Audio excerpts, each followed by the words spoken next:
Hello there. Welcome. Let's begin our journey tonight, not with a sight, but with a sound.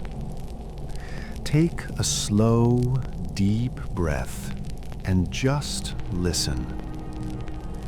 In the complete and total darkness, before your eyes even remember what it means to see, there is the drip, drip, drip. It is the first sound you know, and it will be the last you hear. It is the metronome of your entire world, a patient, persistent rhythm that has been counting the seconds of your life since the moment you were born. This isn't the clean, refreshing sound of a spring rain on a forest leaf. No, this is a heavy, thick sound. It's the sound of water that has journeyed a great distance through layers of rock, soil, and things best left undisturbed, gathering minerals and a certain ancient weariness along the way, before it finally surrenders and falls onto a damp, packed earth floor somewhere to your left. It never stops. You've tried to measure time by it once, to count the drips, but you always lose your place, drifting off into a state that is not quite sleep, but not quite consciousness either.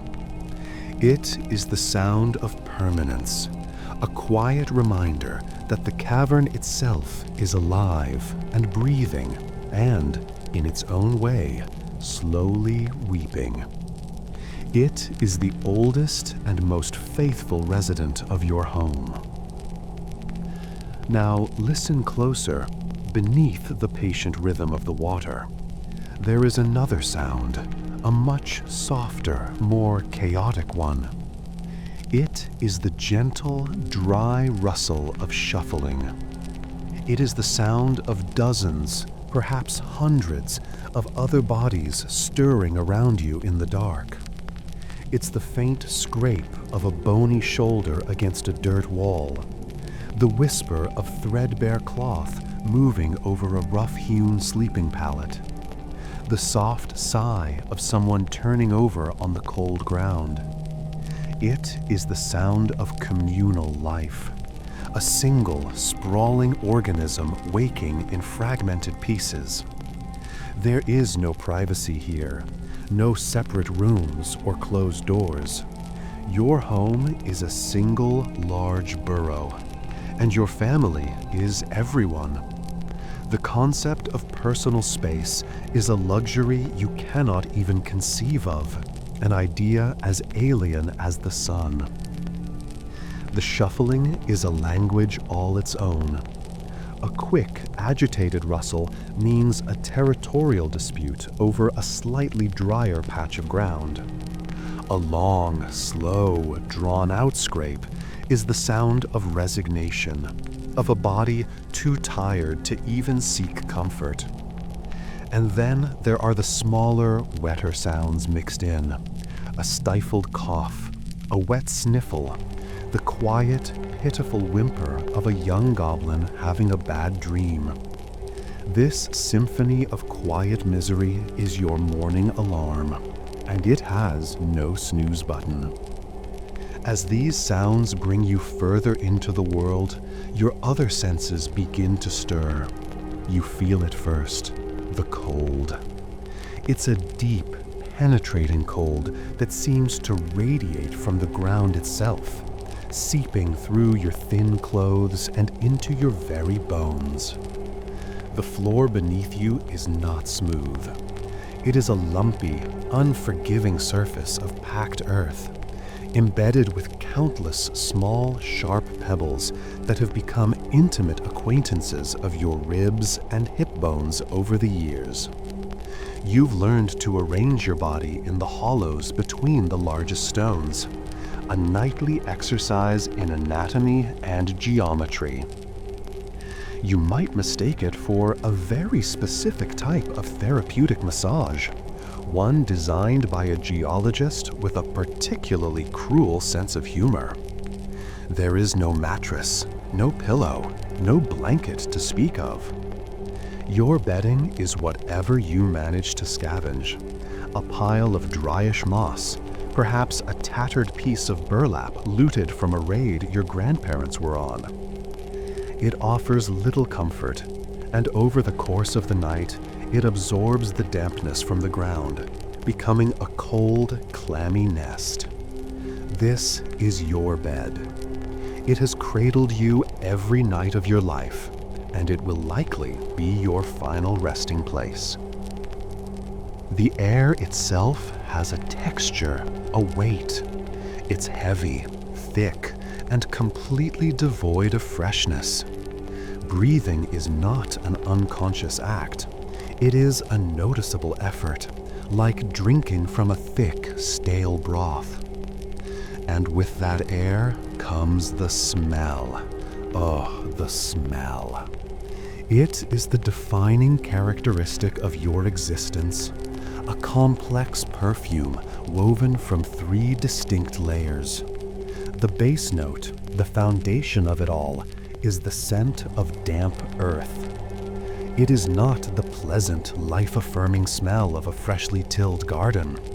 It is the deep, pungent, almost sour smell of soil that has never seen the sun, of rot and decay happening at a geological pace. It's the sound of a world without light. Layered on top of that is the main note, the overwhelming musk of goblin. It is the scent of hundreds of unwashed bodies living in close proximity. A potent blend of stale sweat, oily skin, and the faint coppery tang of low-grade, constant anxiety. It is the sound of life, yes, but life at its most raw and unfiltered. And finally, there is the top note, a faint but pervasive mushroomy scent. It is the sound of your food, your building materials, your entire economy. It clings to the walls, to your clothes, to your very skin. Earth, goblin, and fungus. That is the aerotherapy you wake up to every single day. So, you lie there, in the cold and the dark, listening to the drip and the shuffling, feeling the stones in your back, and inhaling the ancient air of the burrow. And you begin to understand the most profound truth of your life. For a goblin peasant, sleep is not a refreshing reset. It is not a journey into a peaceful oblivion from which you return restored and renewed. Rest is merely a pause. It is a brief, troubled escape from a life of constant toil and gnawing fear. You don't wake up feeling better. You simply return to the same weary consciousness you left behind a few hours earlier. Your muscles still ache with a deep, familiar soreness. The gnawing emptiness in your stomach has returned, as it always does. The chill in your bones has not subsided. Sleep is just the act of turning the page from one identical day of misery to the next. It's the brief moment of silence between the last chore of the evening and the first pang of hunger in the morning. To wake is not to embrace a new day full of potential and opportunity. To wake is simply to resume your duties, to once again take up the burden of your own survival. Consciousness flows back into you not like a refreshing tide, but like a slow, cold sludge, filling the empty spaces with the familiar weight of being. The day has not even properly begun. You have not taken a single step, nor performed a single task, and already you are tired. Deeply, existentially tired. This is the foundation upon which your entire day will be built, a bedrock of exhaustion in a home of dirt, serenaded by the relentless, eternal dripping of a world that is slowly but surely falling apart. Slowly, so slowly you barely notice it happening, the absolute black begins to yield.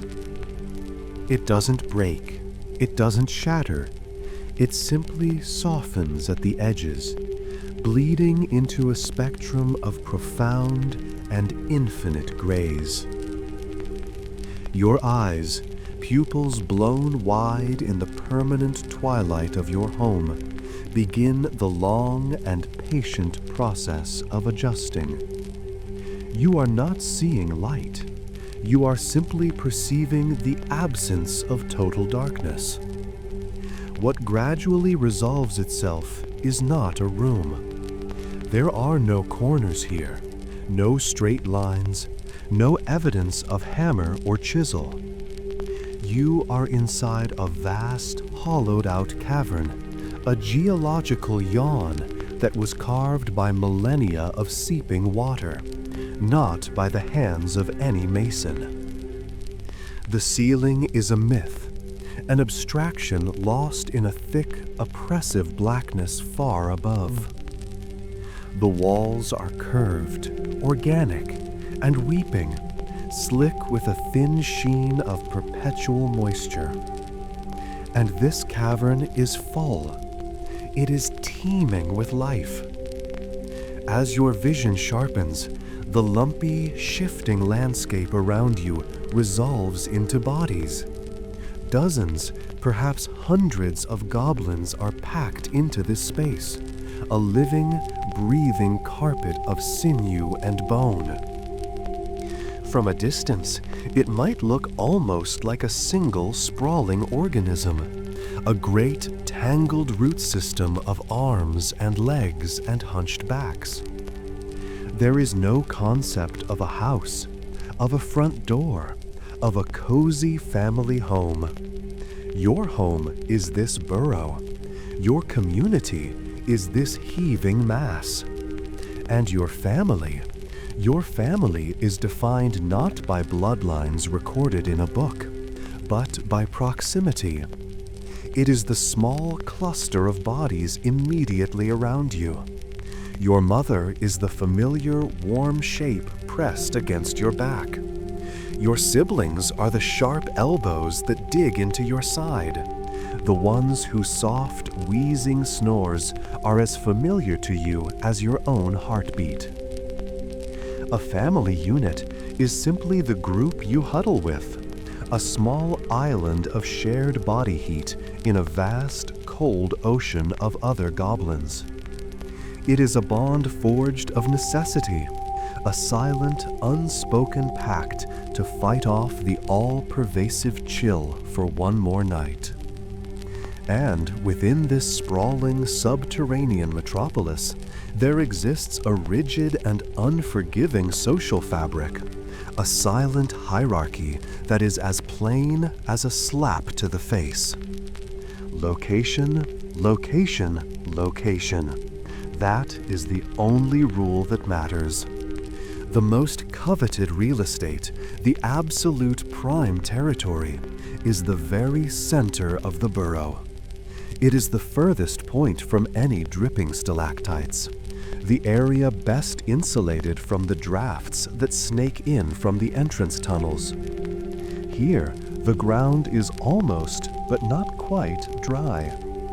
This is the domain of the elders, the big ones, the goblins who have survived long enough to grow large and brutish. They are the cavern's aristocracy, and they sprawl out in their relative comfort, their claims staked not with flags, but with the implied threat of a swift kick or a guttural snarl. They earned their spot through years of intimidation and low cunning, and they will not give it up. As you move outwards from this epicenter of goblin luxury, the quality of life deteriorates rapidly. You pass through the middle class, the goblins who are strong enough to avoid the worst spots, but not powerful enough to claim the best. They live in a state of constant aspiration and low-grade warfare, always looking for an opportunity to push someone weaker out of a slightly less damp patch. And then there is the periphery, the outskirts, the damp, chilly, undesirable fringes of the burrow, right where the cold air pools and the drips from the ceiling are most frequent. This is where you live. This is your home. It is the territory of the young, the weak, the sickly, and the small. Your patch of ground is perpetually clammy, and the rhythmic drip that serves as your world's heartbeat often lands uncomfortably close, sometimes directly on your forehead, in a form of slow, patient water torture. You are a coastal resident, and the tide is always in. This silent, brutal geography extends to everything, especially belongings. In the burrow, there is no such thing as personal property. There are only two categories of objects: things that are currently on your person, and things that are free for the taking. You own the ragged, threadbare tunic on your back. You own the small, sharp bit of flint you keep tucked into its seam. And that is all. Anything else, a piece of scavenged leather, an interesting bone, an edible-looking fungus you were saving for later, must be guarded with absolute vigilance. To put something down is to donate it to the community, and the community is not known for its gratitude. This instills in you a deep and abiding paranoia. You learn to sleep with one hand on your meager possessions, to never display anything of value. It is a life lived with a clenched fist, both literally and metaphorically. The moment you let your guard down is the moment your neighbor, who may very well be your brother, helps himself to your treasures. It isn't even considered theft. It is simply the way of things, the natural flow of resources from the unwary to the opportunistic. And underpinning this entire social structure is the soundscape you first woke up to, now richer and more detailed. The air is thick with the sounds of life at its most basic level. There is the persistent, chesty hack of the cavern lung, a damp, rattling cough that echoes ominously in the dark. It is the burrow's most common ailment, a product of the cold, damp air and the mushroom spores you are constantly inhaling. It is so common that a goblin who doesn't cough is considered suspicious, perhaps even a bit arrogant. Then there are the wet sniffles, a constant chorus from young and old alike, the body's futile protest against the unending damp. There are the soft, pained groans of goblins stretching their stiff, cold limbs, the sound of arthritis greeting a new day. And woven through it all, there is another, more alien sound. It is the faint, dry, chitinous scuttling of the cavern's other residents: cave crickets, long-legged centipedes, and pale, multi-jointed beetles. They are the true natives here. You are merely their roommates. They scuttle over your sleeping forms, explore your ears for interesting bits of wax, and occasionally meet a swift end as a desperate, crunchy snack. Their presence is a constant, unnerving reminder that you are never, ever truly alone, and that even in your own home, you are just one part of a complex and hungry ecosystem. This is your world, not a room, but a living, breathing, coughing, and scuttling cavern, a place without privacy, without property, where your station in life is determined by your proximity to a puddle. It is home, and the day has only just begun. Before the cold fully registers, before the oppressive darkness feels like a blanket, there is the hunger. It arrives not as a thought, but as a physical presence, a hollow ache deep within your gut. It is the first and most fundamental sensation of your conscious existence, a primal urge that eclipses all others. It is a familiar old friend, this emptiness. It's a gnawing, twisting feeling, a dull, relentless cramp that serves as your body's most faithful alarm clock. Other more fortunate beings might wake to the smell of frying bacon or baking bread. You wake to the internal scream of your own digestive system demanding fuel. This is not the gentle appetite that follows a good night's sleep. This is a state of emergency, a low-grade panic that has been with you since birth. You were born hungry, you will live hungry, and you will almost certainly die hungry. It is the engine that drives you, the single unifying motivation for every goblin in this cavern. So you rise, not with a spring in your step, but with a weary, practiced motion, unfolding your cramped limbs from their stony bed. Your movements are economical, conserving every precious calorie. You join a silent, shuffling procession, a river of hunched, gray-green figures flowing from the sleeping burrows towards the main cavern. And you are guided not by sight, but by smell. A new scent has joined the permanent aromas of damp earth and unwashed goblin.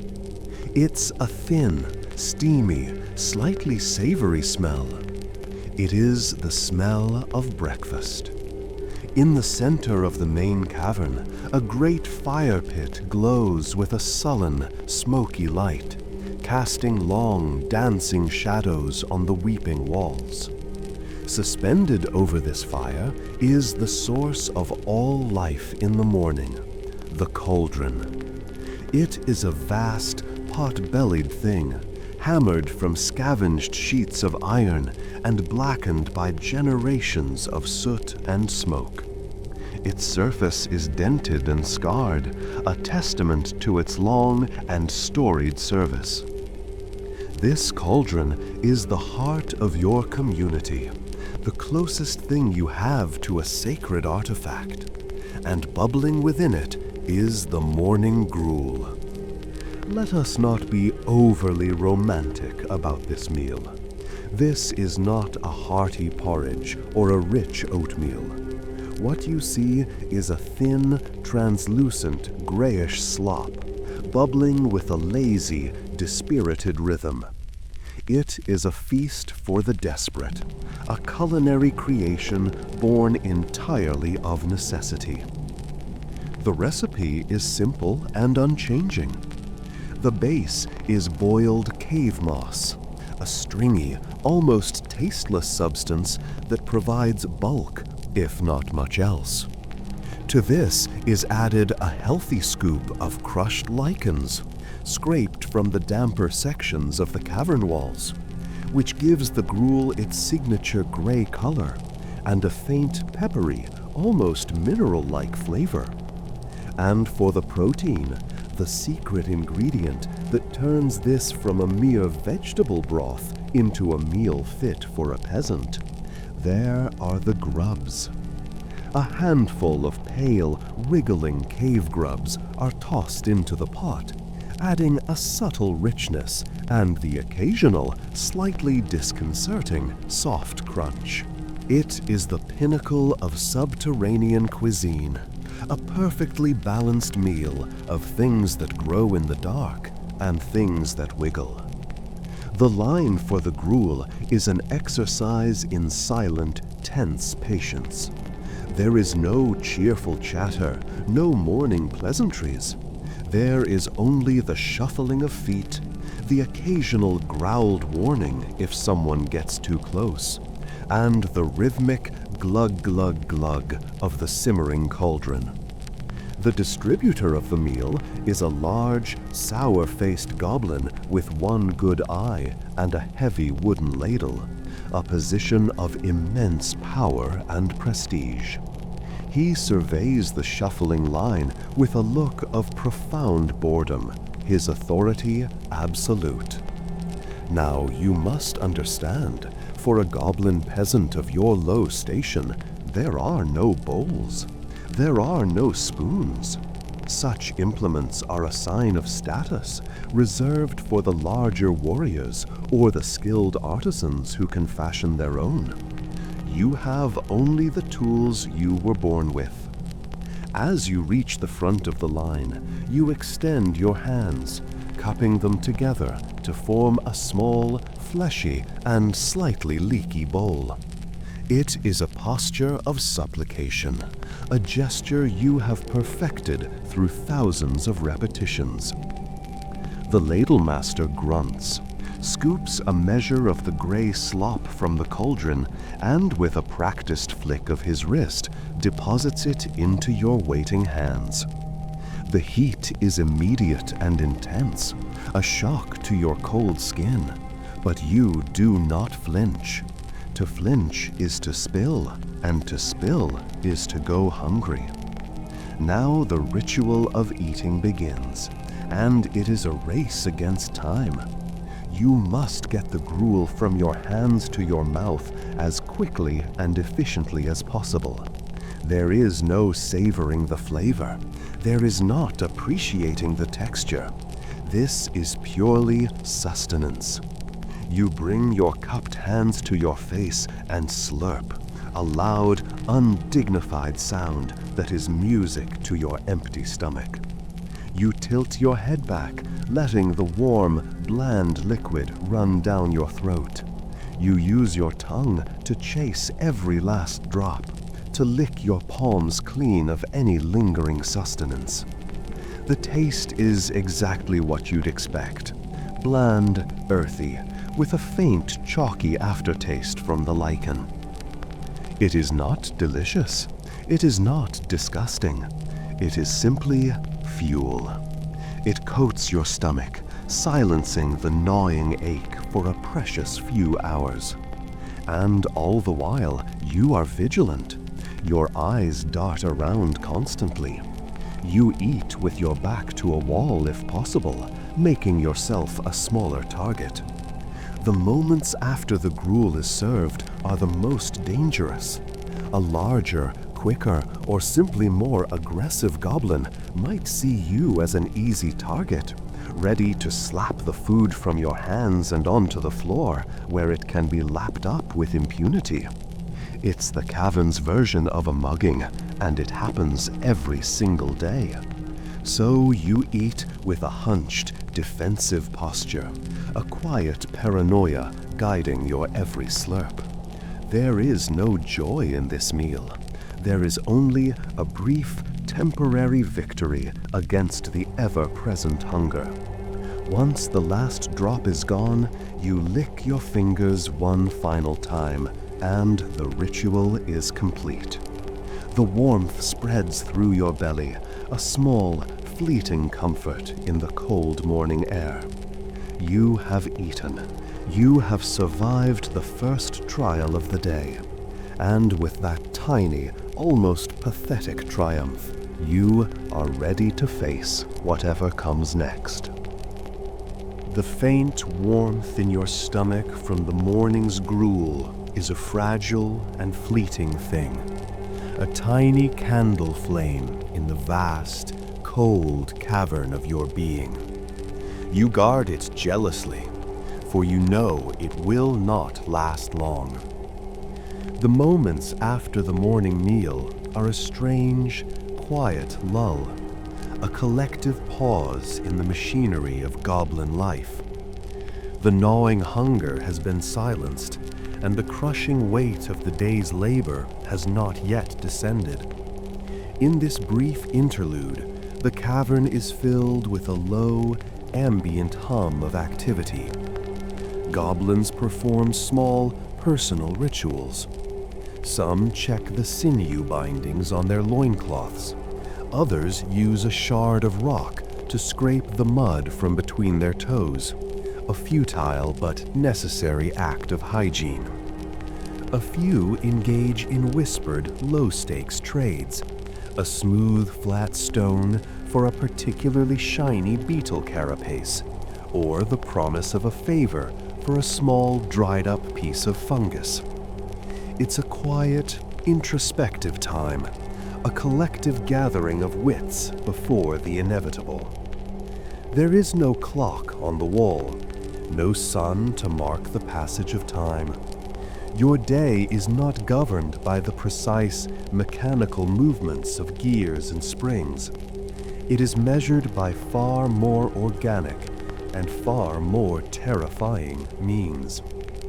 You know the time is near because a subtle shift occurs in the cavern's atmosphere. The quiet hum begins to die down. The shuffling becomes less frequent. A sense of anticipation, thick with a silent shared dread, begins to settle over the community. Everyone is waiting for the sound. And then it comes. The workday does not begin with the cheerful chime of a town bell, nor the melodious call of a horn from a castle parapet. It begins with a roar. It is a sound that starts deep in the chest of a creature purpose-bred for this single, soul-shattering task. He is known simply as the Bellower. This is not a title of honor. It is a literal job description. The Bellower is a particularly large and ugly specimen of a goblin, even by goblin standards, with a neck as thick as a small tree trunk and a cavernous mouth filled with yellowed, broken teeth. His lungs are immense, leathery bellows honed by years of dedicated practice. His sole purpose, his entire contribution to the collective, is to produce this sound twice a day, every day, until his throat finally gives out and another takes his place. The sound itself is a masterpiece of auditory violence. It is not a shout, not a yell. It is a deep, guttural, gut-wrenching roar that seems to shake the very foundations of the cavern. It is a sound devoid of language or meaning beyond its one simple message: begin. The roar slams into you like a physical force, vibrating through the packed earth floor and up through the soles of your feet. It rattles your bones and makes the small hairs on your arms stand on end. For a fleeting moment, every other sound in the cavern is utterly obliterated, drowned out by this singular primal scream. The echoes are almost as important as the initial blast. They cascade through the warren of tunnels and sub-caverns, bouncing off the damp rock walls, growing quieter but no less insistent, carrying the summons to every corner of the settlement. There is no escaping it. Whether you are in the deepest sleeping burrow or the furthest fungus field, the bellower's call will find you. And with that roar, the fragile peace of the morning is shattered. The tiny candle flame of warmth in your stomach is snuffed out, replaced by the cold, familiar knot of resignation. It is time. What follows is not a rush, not a panicked scramble to get to work. It is something much slower, much more profound. It is a slow exodus, a great, sluggish river of despair flowing towards the tunnels that lead out of the main settlement cavern. It is the movement of a people with no hope, no ambition, and no desire other than to get through the next few hours without attracting unwanted attention. The shuffling resumes, but it has a different quality now. It is no longer the sound of individuals moving about their personal space. It is the rhythmic, unified shuffle of a single great entity being herded towards its pen. 1,000 leathery feet slap against the damp ground in a dull, metronomic beat, a funereal dirge for the day ahead. There is no chatter, there is no conversation. Words are a luxury, an unnecessary expenditure of energy. What is there to say? Everyone knows where they are going. Everyone knows what they will be doing. The work is the same as it was yesterday, and the same as it will be tomorrow. To speak of it would be a redundancy of the highest order. Instead, the air is filled with other sounds.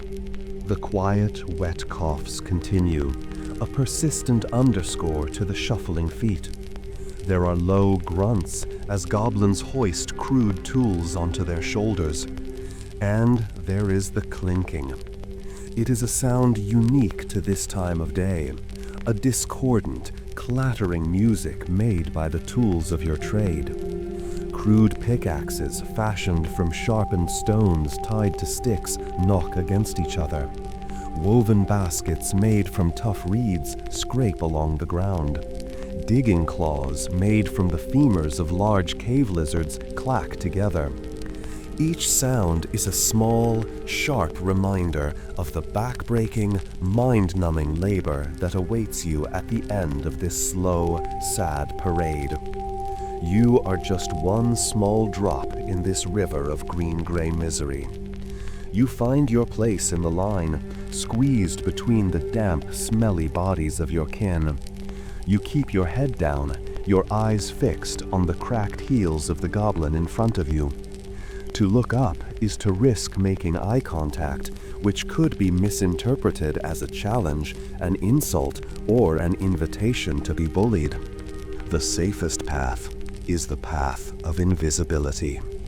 You become one with the shuffle, a single anonymous peasant in a sea of anonymous peasants.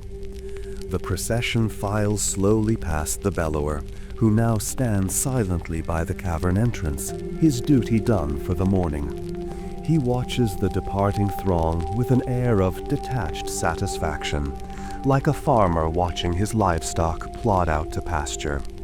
His face is a mask of stoic ugliness, his one job for the day now half complete.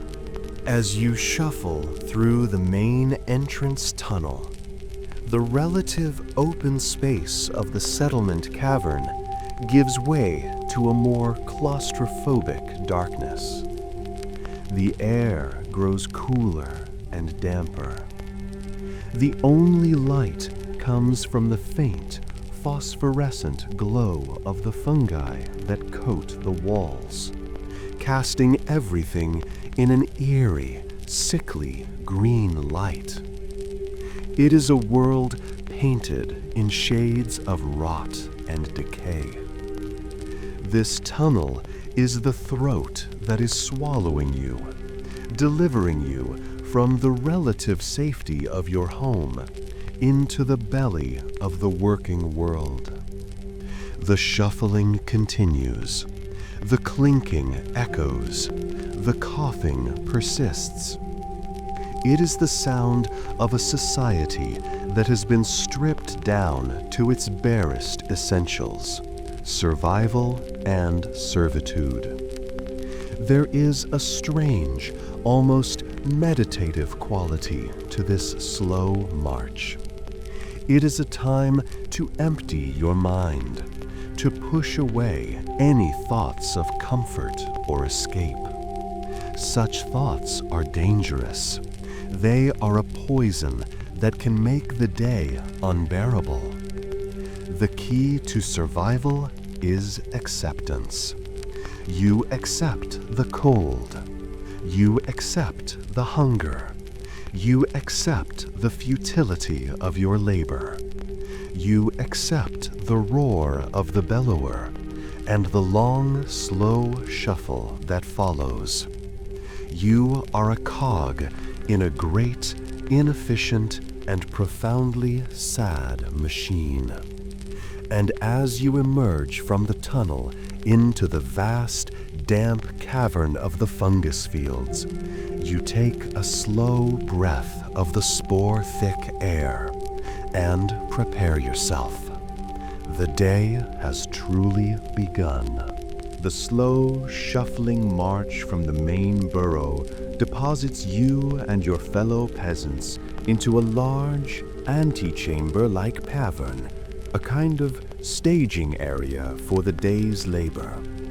The air here is noticeably cooler and carries the strong, earthy aroma of the fungus fields that lie just beyond. This cavern serves a single, crucial purpose. It is the armory. But you are not here to be outfitted with swords and shields. The weapons of your daily war are far more humble and infinitely more pathetic.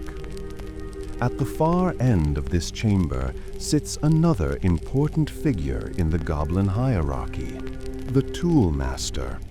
He is an old, wizened goblin with gnarled, clever hands and eyes that have seen generations of peasants come and go. He sits on a large, flat-topped rock surrounded by heaps of what to an outsider might look like a pile of garbage. To you, this is the hardware store, the tool shed, and a museum of goblin ingenuity all rolled into one. You do not own your tools. The very concept of ownership as it pertains to the means of production is a fantasy as outlandish as the idea of a warm, dry bed. Tools belong to the chieftain. They are the property of the collective, which is to say, they are the property of the most powerful. You are merely granted the privilege of using them for the day. To be entrusted with a tool is to be entrusted with a piece of the chieftain's wealth, and you are expected to treat it with a reverence that borders on fear. The process of acquiring your daily implement is a ritual in itself. You form another silent, shuffling line, the second of your day already. When it is your turn, you approach the toolmaster and hold out your hands, palms up, in a gesture of supplication. You do not speak. You do not ask for a specific tool. The toolmaster looks you up and down, his gaze lingering for a moment, assessing your size, your perceived strength, and perhaps the level of despair in your eyes. Then, with a grunt, he turns to his hoard and selects your fate for the day. Today, he hands you a hoe. Let us take a moment to truly appreciate this magnificent piece of equipment. This is not a sleek, well-balanced tool forged in the fires of a dwarven smithy. This is a goblin hoe, a testament to desperation and recycling. The handle is a long, gnarled stick, possibly a branch of some hardy subterranean tree, or perhaps the petrified root of a long-dead plant. It is warped and uneven, with knots and splinters that seem perfectly placed to raise blisters on your soft, pathetic hands. The business end of the tool, the hoe head itself, is a masterpiece of grim functionality. It is the sharpened shoulder blade of some large, unfortunate beast. perhaps a cave bear or a giant mole that wandered too close to the settlement. The bone has been laboriously scraped against rock until it holds a crude but serviceable edge. It is lashed to the handle with thick strands of dried sinew, which are already beginning to fray at the edges. This is your companion for the day. You take it from the toolmaster, your fingers wrapping around the rough, uneven wood. The weight of it is all wrong. It is poorly balanced, with most of the weight concentrated in the heavy bone at the end, which puts a constant straining pressure on your wrists. To swing it is not a fluid motion, it is a clumsy, awkward heave.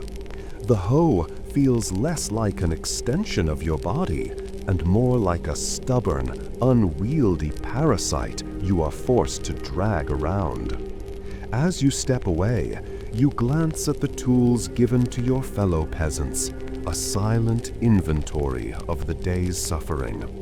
You see digging tools that are little more than large shards of flint held in a fistful of moss and leather to protect the user's hand.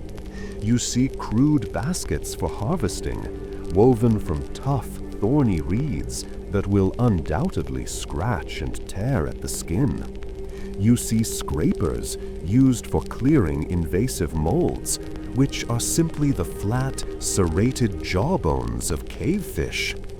Each tool is a marvel of inefficiency, a physical manifestation of your society's core philosophy.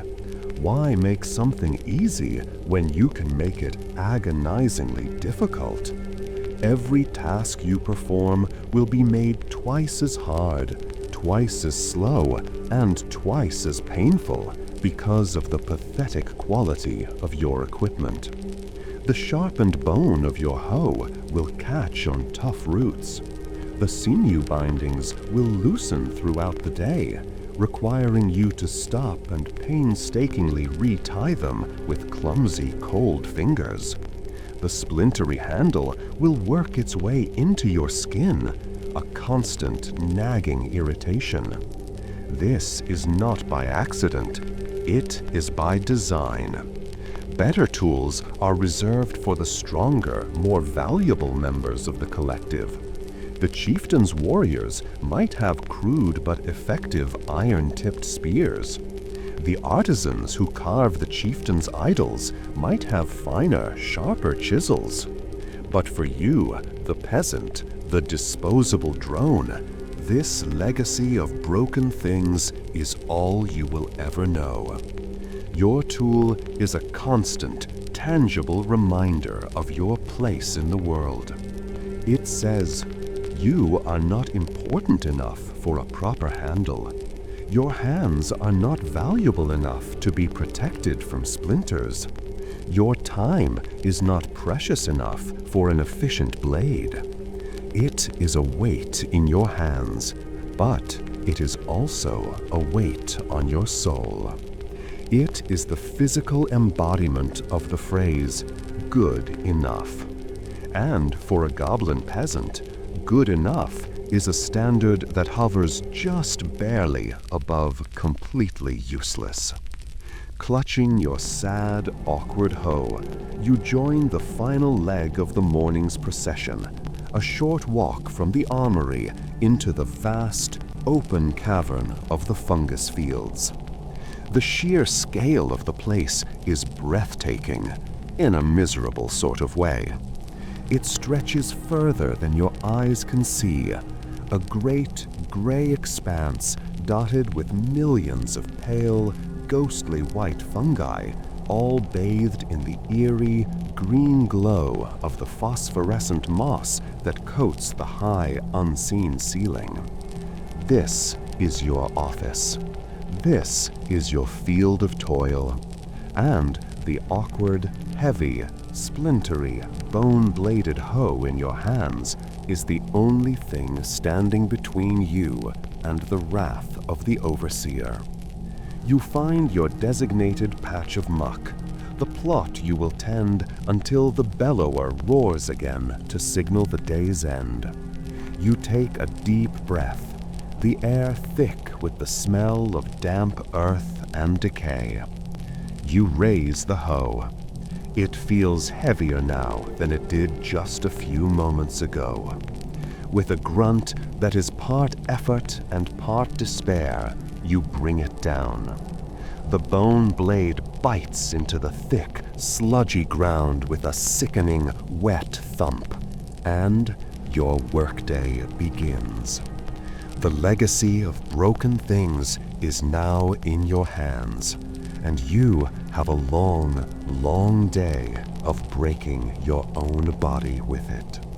The place where you will spend the majority of your waking hours is known with a simple and brutal accuracy as the Muck-Fields.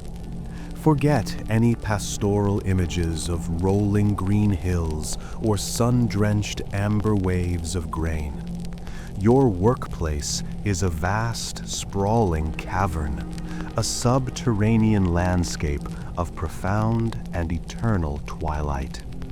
The ceiling is a lost continent, a mythological place so high up that it's more of a concept than a physical reality.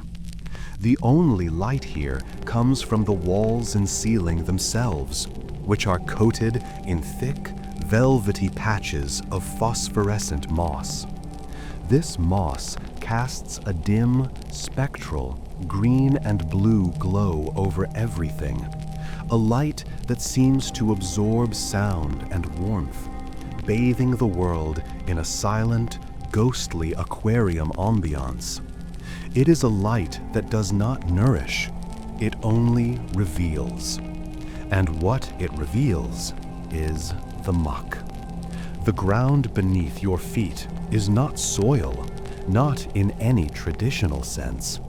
It is a thick, black, nutrient-rich sludge, a carefully cultivated primordial soup that is the lifeblood of your entire civilization.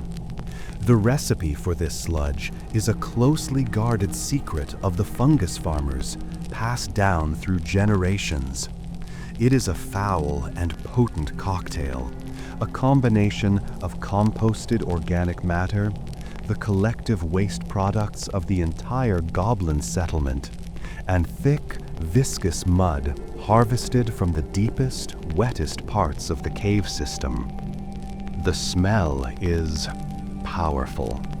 It is a deeply earthy, pungent aroma of decay and fermentation, a scent of life breaking down and being reborn. It is the smell of your livelihood, and you have long since become immune to its overpowering intensity. This muck is your canvas, and you are its artist, though your art is one of grime and subsistence, not beauty. Your life's work, the central focus of your entire existence, is the cultivation of a very specific crop. You do not grow wheat or barley or corn.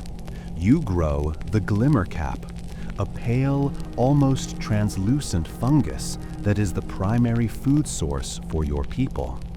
From a distance, the fields look like a great gray graveyard, dotted with millions of these small, ghostly white tombstones pushing up from the black muck. The farming process is a slow, meditative, and utterly backbreaking cycle, a four-part harmony of monotonous labor. The first and most physically demanding task is the turning. You stand in the muck, the thick, cold sludge sucking at your ankles and calves, and you use your crude, bone-bladed hoe to churn the earth. It is a slow, rhythmic process. You heave the heavy hoe, bring it down with a wet thwump into the sludge, and then use all of your body weight to pull a great heavy slab of the muck over onto itself. Heave, thwump, pull. Heave, thwump, pull. This is the rhythm that governs your morning. The purpose is to aerate the sludge, to bring the nutrient-rich lower layers to the surface. It is exhausting, repetitive work that strains your back, your shoulders, and your will to live. Your muscles burn with a dull, familiar ache, and your breath comes in ragged, steamy gasps in the cool, damp air. After a section of the field has been thoroughly turned, it is time for the second stage, the planting. This is a more delicate, almost gentle process. You carry a small pouch filled with glimmercap spores, a fine, grayish powder that looks like dust and smells faintly of mushrooms and damp stone. You take a small pinch of these precious spores between your thumb and forefinger, and with a practiced motion, you press them a few inches deep into the freshly turned muck. There is a quiet art to it. You must plant them at the right depth. Too shallow, and they will be washed away. Too deep, and they will not sprout.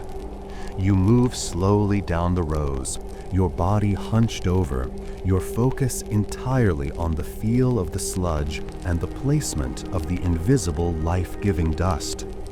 It is the closest you will ever come to a creative act, this process of coaxing life from rot.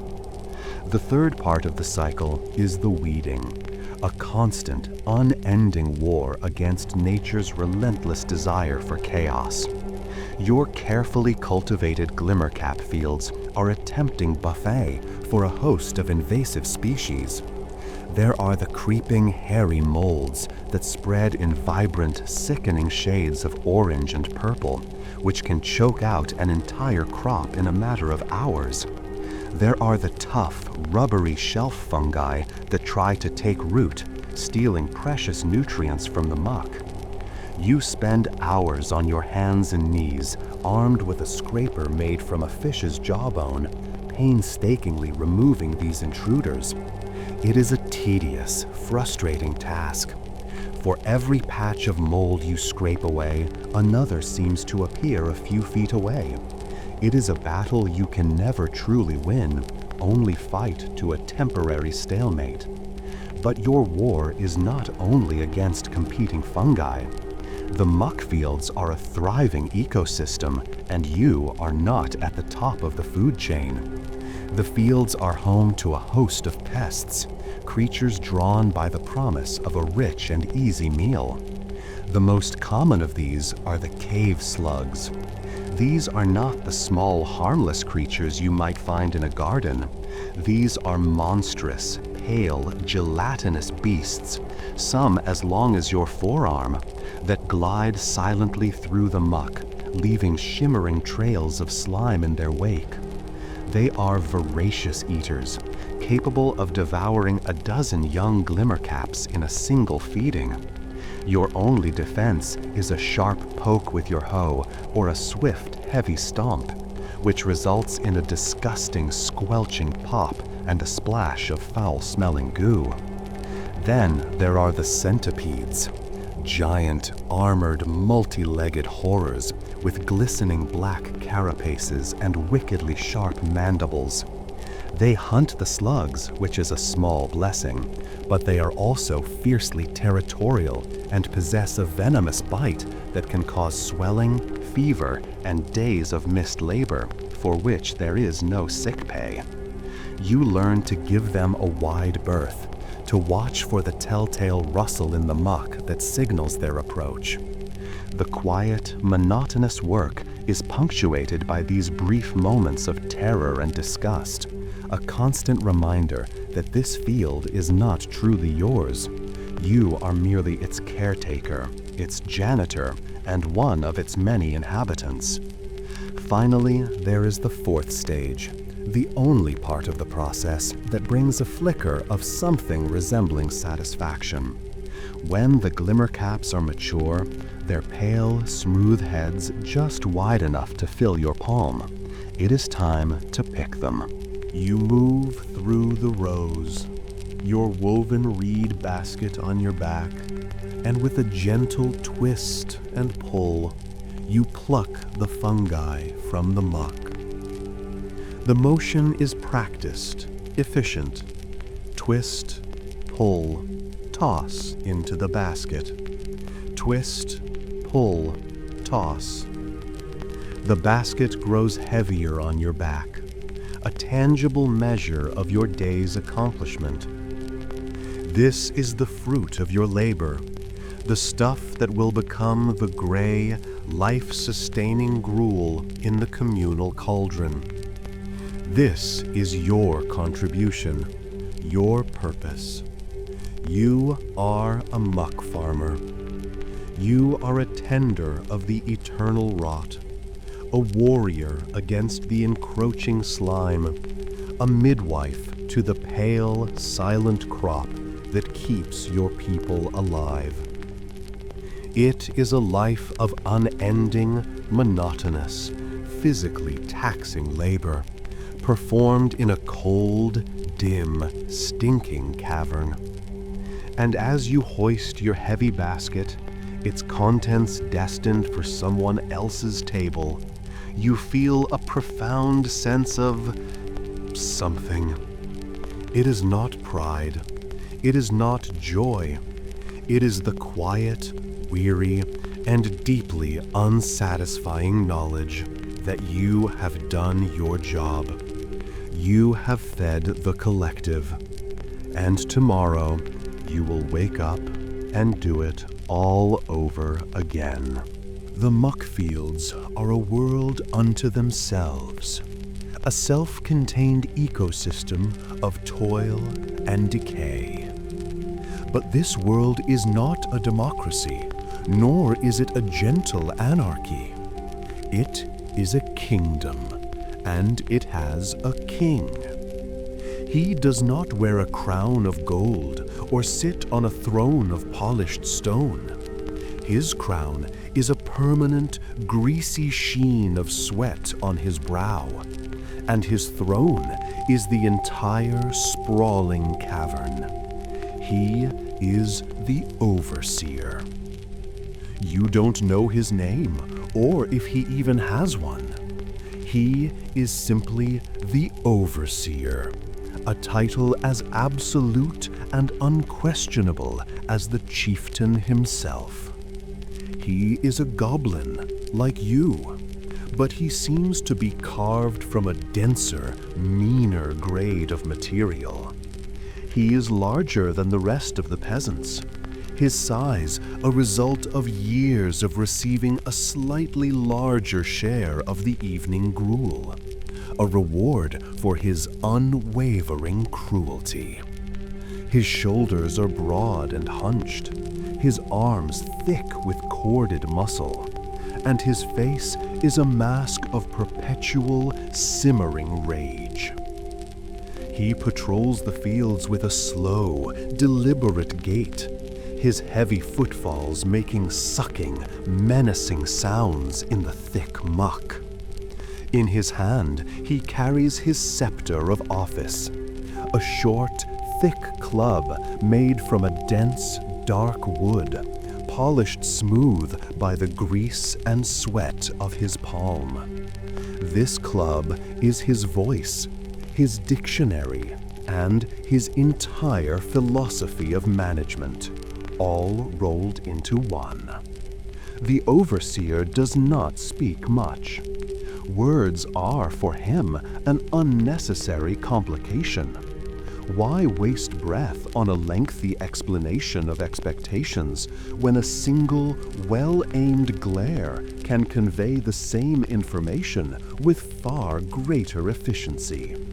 He is a master of non-verbal communication, a virtuoso of silent intimidation.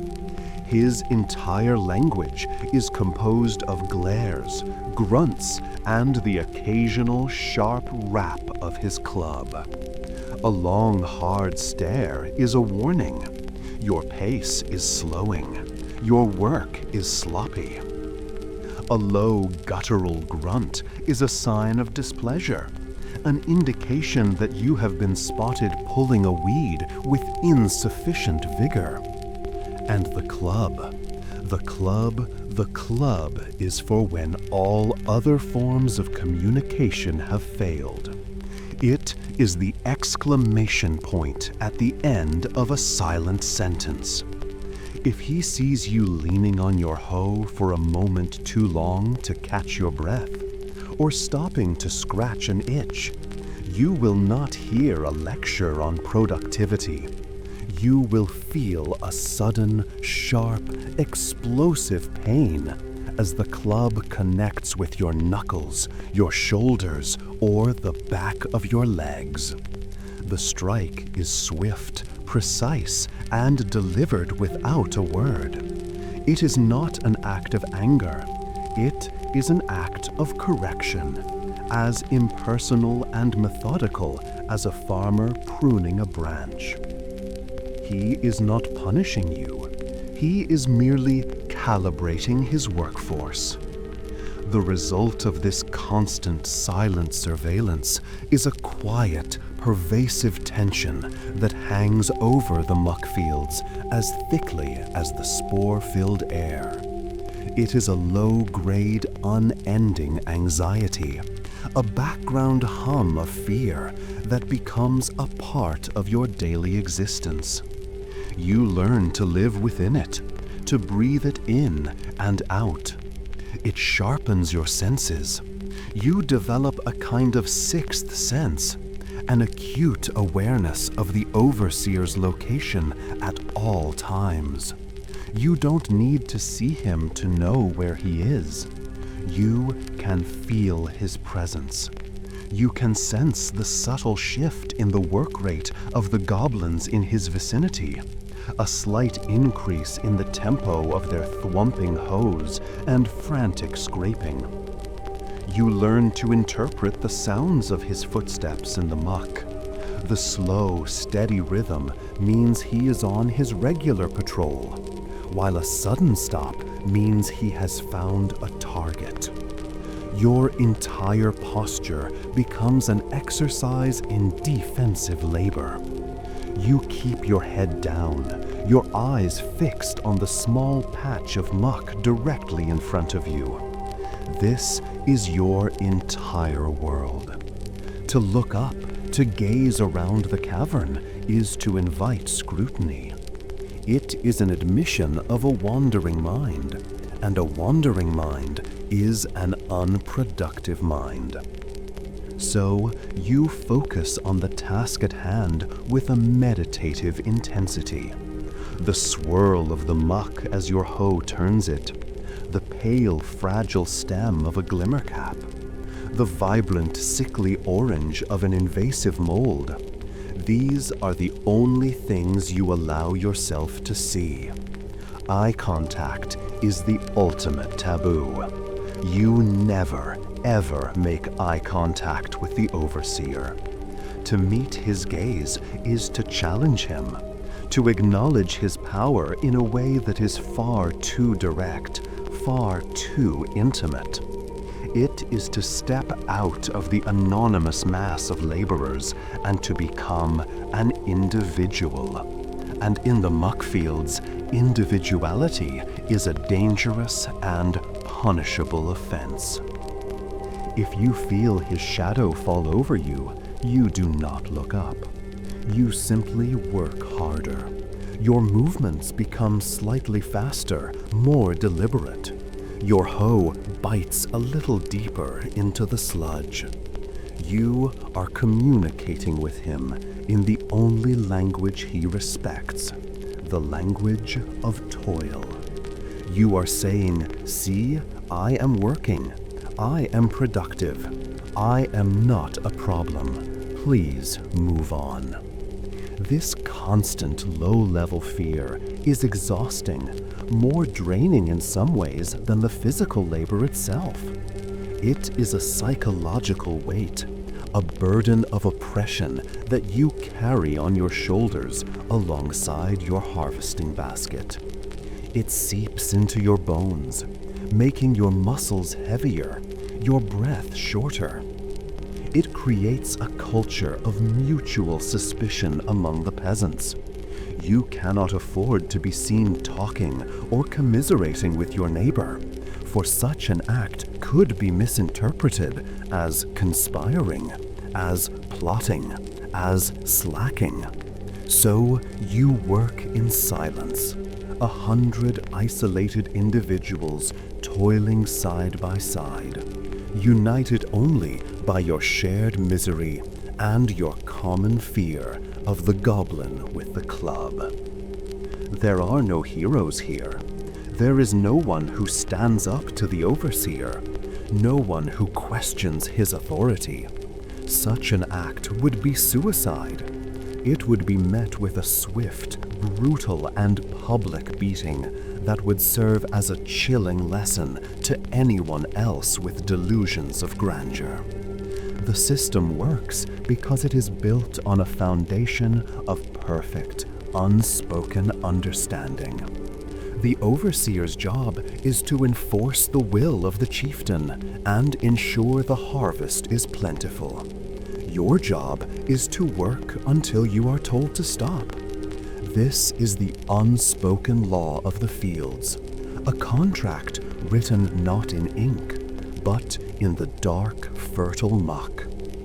And so you toil on, under the dim, ghostly green light, your world reduced to the swing of your hoe and the ever-present, silent threat of the patrolling figure in the corner of your eye.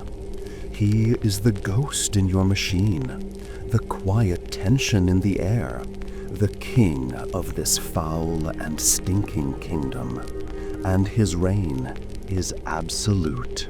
There is no clock to signal the middle of the day, no cheerful whistle to announce the lunch break. The signal is, as always, the bellower. But this time it is not his full-throated, soul-shattering roar. Instead, he produces a single, sharp, percussive bark, a sound like a giant dog clearing its throat. It is a short, commanding sound, and it echoes through the vastness of the Muck-Fields, a punctuation mark in the long, rambling sentence of the workday. Upon hearing this sound, a collective, almost imperceptible sigh of relief ripples through the workforce. The rhythmic thwumping of hoes ceases. The frantic scraping comes to a halt. For a precious few moments, the only sound in the cavern is the gentle dripping of water from the high, unseen ceiling and the heavy, ragged breathing of 100 exhausted peasants. This is the midday break. It is not a time for leisure or relaxation. It is a brief, tactical pause for refueling, a necessary maintenance stop in the great, grinding machinery of the fungus farm. The overseer, his club held loosely at his side, gestures with a curt nod of his head towards a designated area at the edge of the fields. You and your fellow workers drop your pathetic tools where you stand. They are too heavy and too worthless to be worth stealing, and begin another slow, shuffling procession. Your back screams in protest. Your shoulders ache with a deep, fiery burn, and your hands are raw and blistered. But your stomach, once again beginning its low, rumbling complaint, urges you forward. The midday meal is distributed with the same cold, impersonal efficiency as the morning gruel, but it is a far more Spartan affair. There is no cauldron here, no warm, comforting slop. The ration is brought out by two smaller goblins under the watchful eye of the overseer. One carries a large, greasy burlap sack. The other carries a bloated, leaking water skin, clearly fashioned from the stomach of some large, unfortunate animal. You form your third and final line of the day. As you reach the front, the first goblin plunges his hand into the sack and pulls out your meal. It is a single, tough, chewy strip of dried fungus jerky. This is the glimmercap in its preserved, travel-friendly form. The fresh fungi are harvested, sliced thin, and then laid out to dry on hot rocks near the main fire pit until they become tough, leathery, and almost entirely devoid of moisture. The process concentrates their flavor, giving the jerky a strong, pungent, almost cheesy taste. It is an acquired taste, and you have had a whole lifetime to acquire it. The second goblin then proffers the communal water skin. You are permitted one large, deep gulp of the water.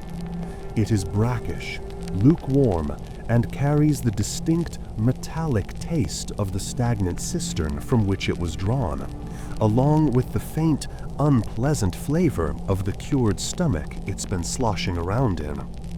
It is less a refreshment and more a simple lubricant to help you force down the tough jerky. And that is it. That is your lunch. A strip of fungus and a swig of foul water. There is no dessert. There are no seconds. With your meager ration in hand, the next phase of the ritual begins, the act of consumption. This is a delicate and dangerous operation, governed by a set of strict, unspoken rules. Rule number 1, find a defensible position. You do not sit down in a cheerful circle with your colleagues to chat about the morning's toil. You immediately scan the area for a spot of relative safety. The best real estate is a piece of wall, a large rock, or any other vertical surface you can put your back against. This minimizes your angles of attack, protecting your vulnerable rear from would-be thieves.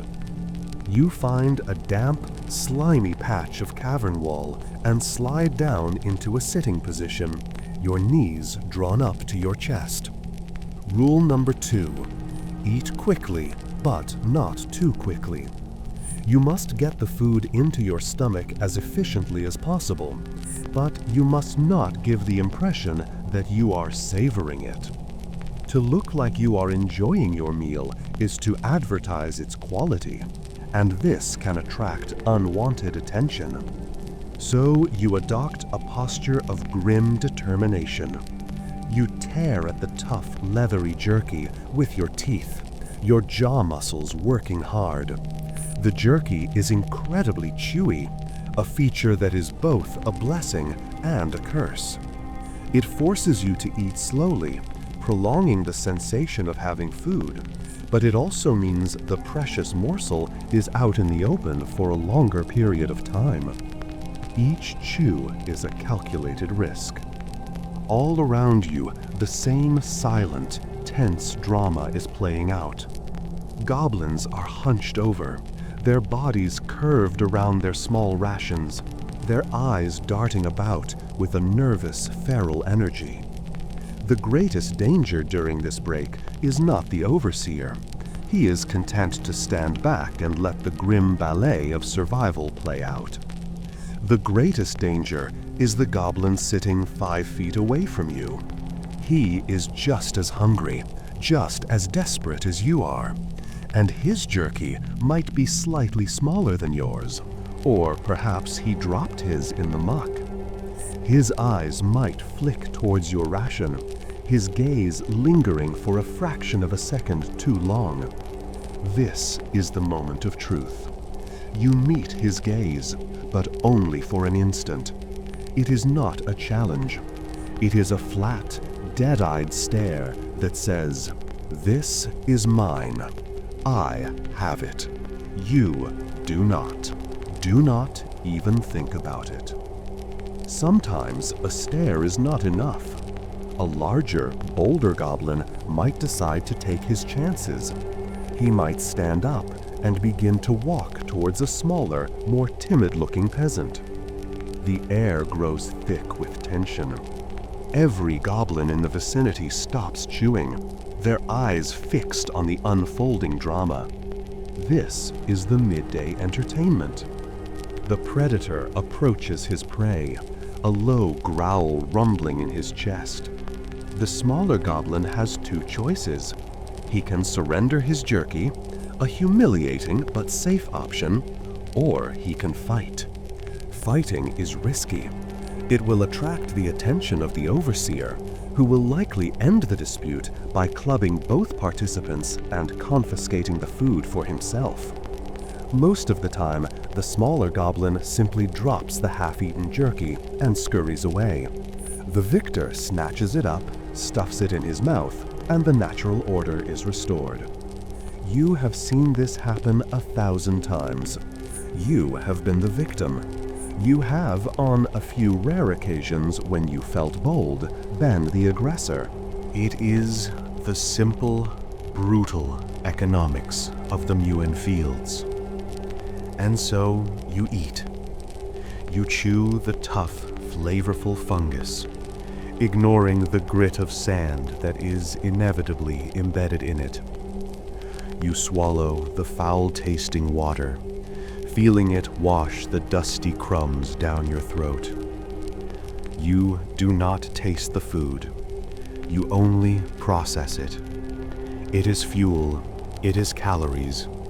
It is the energy you will need to get through the second half of your shift. It is the difference between collapsing in the field and making it back to the burrow at the end of the day. The break lasts for perhaps 10 minutes, though it feels like both an eternity and an instant. The signal to return to work is the same sharp bark from the bellower. You swallow the last of your jerky, lick the savory grease from your fingers, and rise to your feet. Your back groans, your muscles protest, but you ignore them. You shuffle back to your designated plot, pick up your hoe, and resume your work. The brief, tense, and deeply unsatisfying interlude is over. The gnawing ache in your stomach has been temporarily appeased, replaced by a small, hard lump of fungus that will sit there for the rest of the day. You have survived lunch, and in the dim, green, silent world of the Muck-Fields, that is a victory worth savoring, even if you'd never dare to show it. The afternoon in the Muck-Fields wears on with the same soul-crushing monotony as the morning. The rhythm of your work has become automatic, a mindless cycle of heave, thwump, and pull. Your brain has switched off, leaving only the dull ache in your muscles and the familiar, pungent smell of the muck. You have entered a state of pure, unthinking toil, a trance-like condition that is the goblin peasant's only shield against the sheer, screaming futility of it all. But today, something is different. The rhythm is broken. It happens without warning. A goblin messenger, smaller and quicker than the rest, comes scurrying into the fields, his eyes wide with a mixture of fear and self-importance. He makes a beeline for the overseer, whispering urgently into his cauliflower ear. The overseer listens, his ugly face betraying no emotion. He gives a slow, deliberate nod, and then turns to face the assembled workforce. He doesn't shout, he doesn't need to. He simply raises his club and points towards one of the exit tunnels, a different one from which you entered. This single, silent gesture is enough. A change of plans. 100 goblins, including you, are to leave the fields and report for a new assignment. You do not know what the assignment is. You do not know why you have been chosen. You are not given a reason, because reasons are a luxury you are not afforded. Your only job is to obey. You drop your hoe in the muck, its boom blade sinking with a soft, sucking sound, and join the shuffling line of reassigned peasants. A strange feeling settles over you, a mixture of anxiety and a faint, treacherous flicker of curiosity. Any deviation from the routine is unsettling, but it is also a break from the mind-numbing repetition of the fields. Perhaps this new task will be easier. Perhaps it will be more interesting. This small, foolish spark of hope is a dangerous thing, and you try to extinguish it before it can take root. The new job is not in another fungus field. You are led through a series of winding, unfamiliar tunnels, deeper into the cavern system than you have ever been before. The air grows cooler here, and the light from the phosphorescent moss becomes sparser, casting long, distorted shadows that dance and writhe like tormented spirits. Finally, you emerge into a large, domed cavern that you have never seen before. The sight that greets you is one of magnificent, awe-inspiring absurdity. In the center of the cavern is a truly colossal pile of rocks. It is a mountain of rubble, a chaotic jumble of stones ranging from small, throwable pebbles to massive boulders that would take a dozen goblins to move. And on the far side of the cavern, 100 yards away, is nothing, an empty space. The overseer, who has followed you here, grunts and points from the pile of rocks to the empty space. Then he points at you and at the other peasants. The instructions, though unspoken, are perfectly clear. Your new task is to move this entire mountain of rocks from one side of the cavern to the other. There is no explanation given. There is no talk of building a wall or clearing a path or preparing a foundation. There is only the pile of rocks and the empty space and the unspoken, absolute command to make them switch places. This is the chieftain's whim. Once or twice a season, the goblin chieftain, a notoriously fickle and easily bored creature, gets a new project into his head. These projects are exercises in pure, pointless labor, designed for no other reason than to remind the peasantry of his absolute power. They are a form of performance art, with you as the unwilling and uncredited performer. Today's masterpiece is entitled The Great Transference of the Rocks. And so, you begin. The work is even more physically demanding than tilling the muck. You start with the smaller stones. You bend down, your back protesting with a sharp, searing pain, and you pick up a rock. You hold it to your chest, its rough, gritty surface scraping against your tunic. Its cold weight, a solid, unforgiving presence. You then begin the long, slow walk across the cavern floor to the designated empty space. You walk with a hunched, shuffling gait, your eyes on the ground, carefully navigating the uneven, treacherous terrain. When you reach the other side, you drop the rock onto the ground, where it lands with a dull, unsatisfying clatter. Then you turn around and walk back to the pile to do it all over again. The absurdity of the task is staggering. It is a Sisyphean punishment on a grand communal scale. You are not building anything. You are not creating anything. You are simply moving mass from one point to another for no discernible reason. As the hours wear on, a strange, almost hysterical clarity begins to dawn in your weary mind. You realize that the pointlessness is the point. The task is not meant to be productive. It is meant to be demoralizing. It is a physical manifestation of your own lack of agency. You are a pawn on the chieftain's board, and he has decided to move you from square A to square B again just because he can.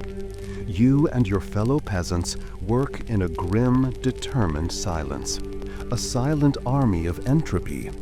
The only sounds are the scraping of rocks, the shuffling of feet, and the panted, ragged breaths of 100 laborers. The cavern floor becomes a two-way highway of misery. One stream of goblins shuffles forward, their bodies bowed under the weight of their rocky burdens. The other stream shuffles back, their arms empty, but their spirits even heavier. As you work, you notice the details of your pointless labor. You see the strange colors in the rocks, veins of milky quartz, flecks of glittering mica, patches of rusty red iron oxide. You feel the different textures. Some rocks are smooth and water-worn, while others are sharp and jagged, with edges that cut into your hands. You become a connoisseur of rubble, an expert in the field of meaningless geology. After a few hours, the original pile has shrunk noticeably, while a new, identical pile has begun to grow on the other side of the cavern. The sight is both ludicrous and deeply depressing. You have expended an immense amount of energy, and the net result, nothing. You have achieved a perfect and total equilibrium of futility. You realize with a chilling certainty that once you have finished moving the entire pile, you will likely be instructed to move it back to its original position. That would be the chieftain's ultimate punchline, the final cruel twist in his grand geological joke. This pointless labor is, in its own way, more difficult than the purposeful work of the Muck-Fields. In the fields, at least, your toil results in food. There is a tangible, life-sustaining outcome. Here, there is only the work itself, a pure, undiluted expression of your own servitude. It is a lesson in power, a demonstration that your time, your energy, and your very existence are not your own. They belong to the chieftain, and he can choose to waste them on a whim.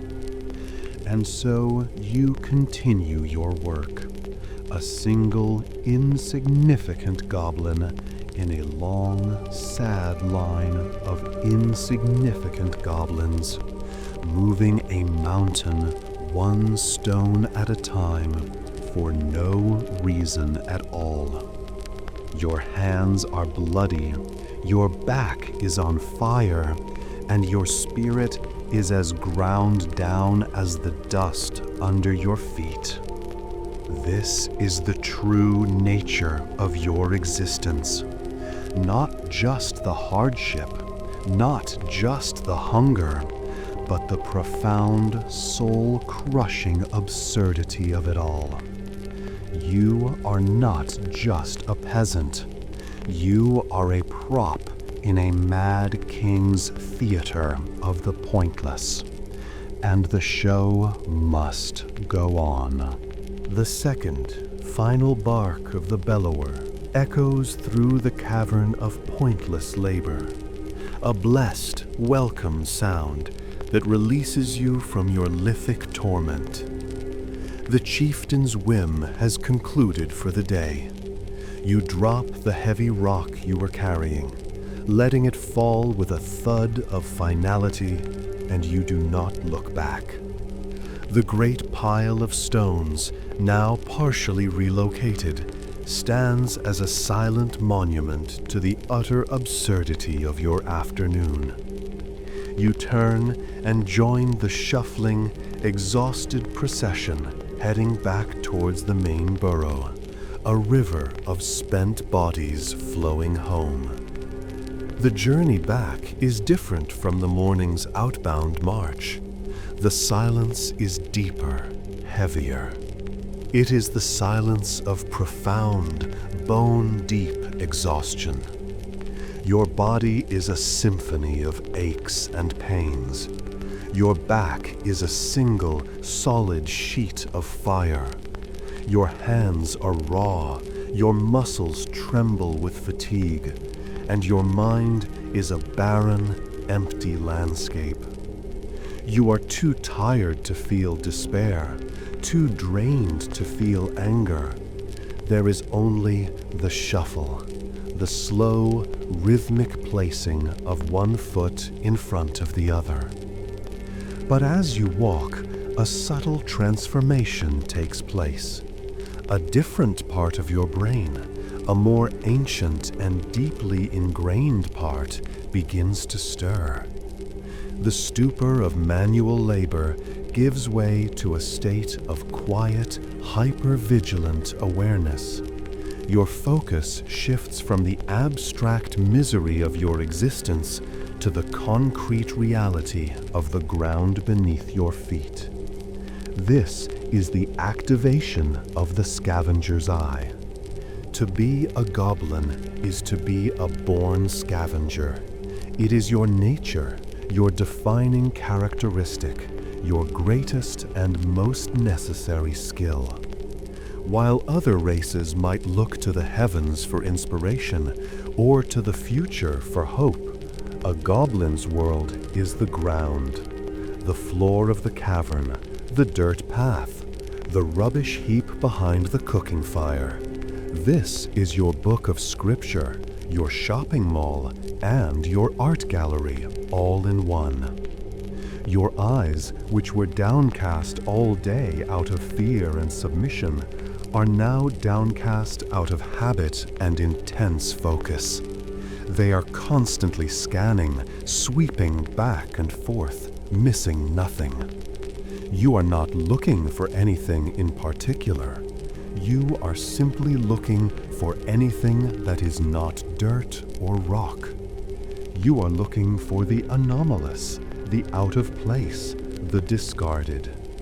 You have learned that the world is a trash heap, a vast and chaotic repository of things that other, more careless creatures have lost, broken, or thrown away. And one creature's trash is a goblin's treasure. Your brain, without any conscious effort on your part, has developed a sophisticated pattern recognition system. It is tuned to the specific glint of light off a piece of metal, the unnatural straight line of a piece of worked wood, the specific vibrant color of a dyed cloth thread that stands out against the monochrome palette of the cavern. Most of the time, you see nothing. The path is just a path. But today, you are lucky. Your eye catches it. A small, dark, circular object half buried in the dirt. Your heart gives a small, excited flutter. You do not stop walking. To do so would draw attention. Instead, you subtly alter your course, your shuffling feet maneuvering you so that you pass directly over the object. As you do, you bend down, pretending to stumble or to adjust the binding on your shoe, and with a single, swift, practiced motion, your hand darts out and plucks the object from the ground. You close your fist around it, the object safe in your palm, and you continue walking, your expression unchanged, your pace unbroken. The entire maneuver has taken less than 2 seconds. No one has noticed. A few yards later, when you are sure you are unobserved, you risk a quick peek into your clenched fist. It is a button, a large, ugly, brutally functional button made of blackened iron. It is heavy in your palm, and you can see the crudely stamped insignia of a jagged skull on its surface, an orc button. You can picture the scene, a patrol of the chieftain's orcish mercenaries marching through this tunnel, one of them catching his tunic on a projecting rock, the button popping off and landing unseen in the dirt. The orc would have cursed, but he would not have stopped to look for it. For the orc, it is a minor inconvenience. For you, it is a windfall. This button is a piece of currency in the secret, unspoken economy of the goblin burrow. It is an object of value. It has no practical use for you. Your tunic has no holes for buttons, but it has potential. The toolmaster might trade a slightly sharper digging claw for it. The sour-faced goblin who doles out the morning gruel might be persuaded to give you a slightly thicker, less watery scoop in exchange for such a novel piece of metal. This button represents a potential competitive advantage. It is a tiny, tangible piece of hope that you can hold in your hand. This is the scavenger's mindset. Your world is not one of production, but of acquisition. You are a treasure hunter in a world of refuse. As you continue your journey, your scavenger's eye remains active, constantly searching. A few minutes later, you spot a short, discarded piece of copper wire, bent and tarnished, but still intact. You scoop it up. This wire is another treasure. It can be used to mend a broken basket handle, to create a crude fishing hook for catching blind cave fish in the cistern, or, if straightened and sharpened, as a makeshift needle. A goblin with a piece of wire is a goblin with options. Further on, you see a curiously shaped rock, a small, smooth, flat disc of slate with a natural hole in the center. It is beautiful in its symmetry. It is utterly useless, but it is interesting. An object of curiosity has its own value. One of the chieftain's many wives might find it amusing. The old storyteller might accept it as payment for a tale. It is a small piece of beauty in a world of unrelenting ugliness, and that makes it rare and therefore valuable. You are not just collecting objects, you are collecting possibilities. Each found item is a potential solution to a future problem. The piece of wire could fix the tool you are given tomorrow. The button could buy you the good graces of someone more powerful than yourself.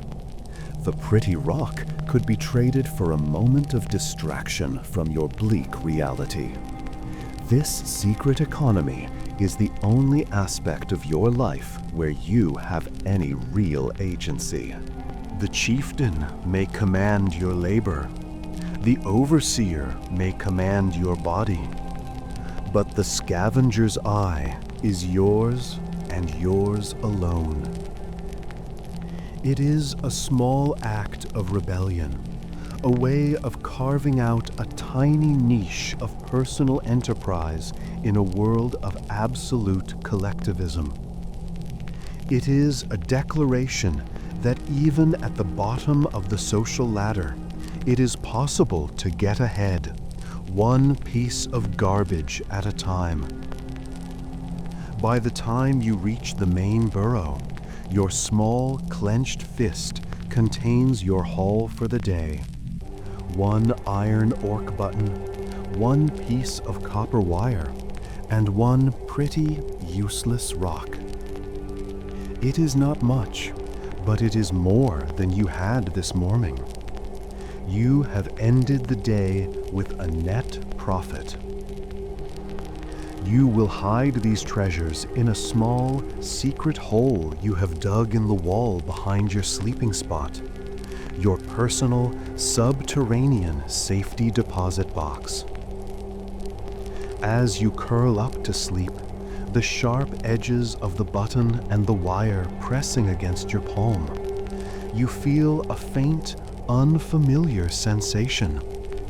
It is not happiness. It is not contentment. It is the grim, satisfying feeling of a successful scavenger who has managed to glean a few tiny sparks of value from the vast, indifferent trash heap of the world. And in your world, that is the only kind of success that truly matters. The end of the workday does not signal the beginning of rest. The chieftain's claim on your labor has been satisfied for the day, but the demands of your own survival are relentless. As you slip away from the main throng of returning workers, a silent, shared understanding passes between you and your small family unit, your mother and your 2 younger siblings, who spent their day on less strenuous but equally tedious tasks, like sorting edible molds or cleaning the chieftain's sleeping furs. It is time for the evening chores, and the most crucial, most taxing evening chore is the water run. Water is life, and in this deep, dark, subterranean world, it is a heavy and precious commodity. There is no convenient well in the center of the burrow, no magical spring that provides clean, fresh water on demand. There is only the cistern and the long, arduous journey required to reach it. Your family's entire water supply is contained in 2 water skins. These are not finely crafted leather canteens. They are crude, functional vessels made from the cured stomachs of large cave lizards. They are greasy to the touch, vaguely translucent, and they perpetually smell of old water and poorly tanned reptile. The seams, stitched together with thick sinew, are in a constant state of slow, steady leakage. To carry one is to be perpetually damp. You and your slightly older sibling are tasked with the water run. You each take one of the empty, collapsed skins, sling it over your shoulder, and begin the journey. The path to the cistern leads away from the main living areas, down a long, sloping tunnel that descends even deeper into the earth. The air grows colder here, and the familiar green glow of the phosphorescent moss gives way to a deeper, more profound darkness. The only light is what you carry in your memory, the knowledge of the path's twists and turns. The ground here is slick and treacherous, coated in a thin layer of perpetual slime from the high humidity. You walk with a careful, flat-footed shuffle, your free hand trailing along the damp cavern wall for balance. The journey is made in silence. You have no energy for conversation, and the tunnel seems to swallow sound, creating an oppressive, claustrophobic quiet. The only noise is the slap, slap, slap of your bare feet on the wet stone, and the occasional drip of water from the ceiling, a lonely, echoing sound that marks your progress. After what feels like an eternity of descent, you begin to hear it. It starts as a low, almost subsonic hum, a vibration you feel in the soles of your feet before you hear it with your ears. As you get closer, the hum resolves itself into a sound, the sound of 1,000,000 tiny, simultaneous drips, a constant, gentle, hissing chorus. You have arrived at the cistern. The tunnel opens into a massive cathedral-like cavern, far larger than the main burrow. The sight is both majestic and deeply unsettling. The ceiling is a breathtaking forest of stalactites, great glistening fangs of stone that hang down like a frozen waterfall. And from the tip of every single one of these stalactites, a single drop of water perpetually forms, swells, and falls. Below, the cavern floor is a single vast pool of still black water. This is the cistern. It is the settlement's only source of fresh water, the collected tears of the mountain itself. The air here is thick with the smell of wet rock and ozone, a clean mineral scent that is a welcome respite from the organic stench of the main burrow. But the beauty of the place is deceptive. This is not a pristine mountain spring. The water in the pool is stagnant, having sat here for months, perhaps even years. It is teeming with a universe of microscopic life, a rich broth of bacteria, amoebas, and blind, pale crustaceans. It has a heavy, metallic taste from the minerals it has leached out of the rock, and a slightly slimy texture. But it is wet, and it will not kill you quickly, which makes it the finest drinking water you have ever known. The task is simple.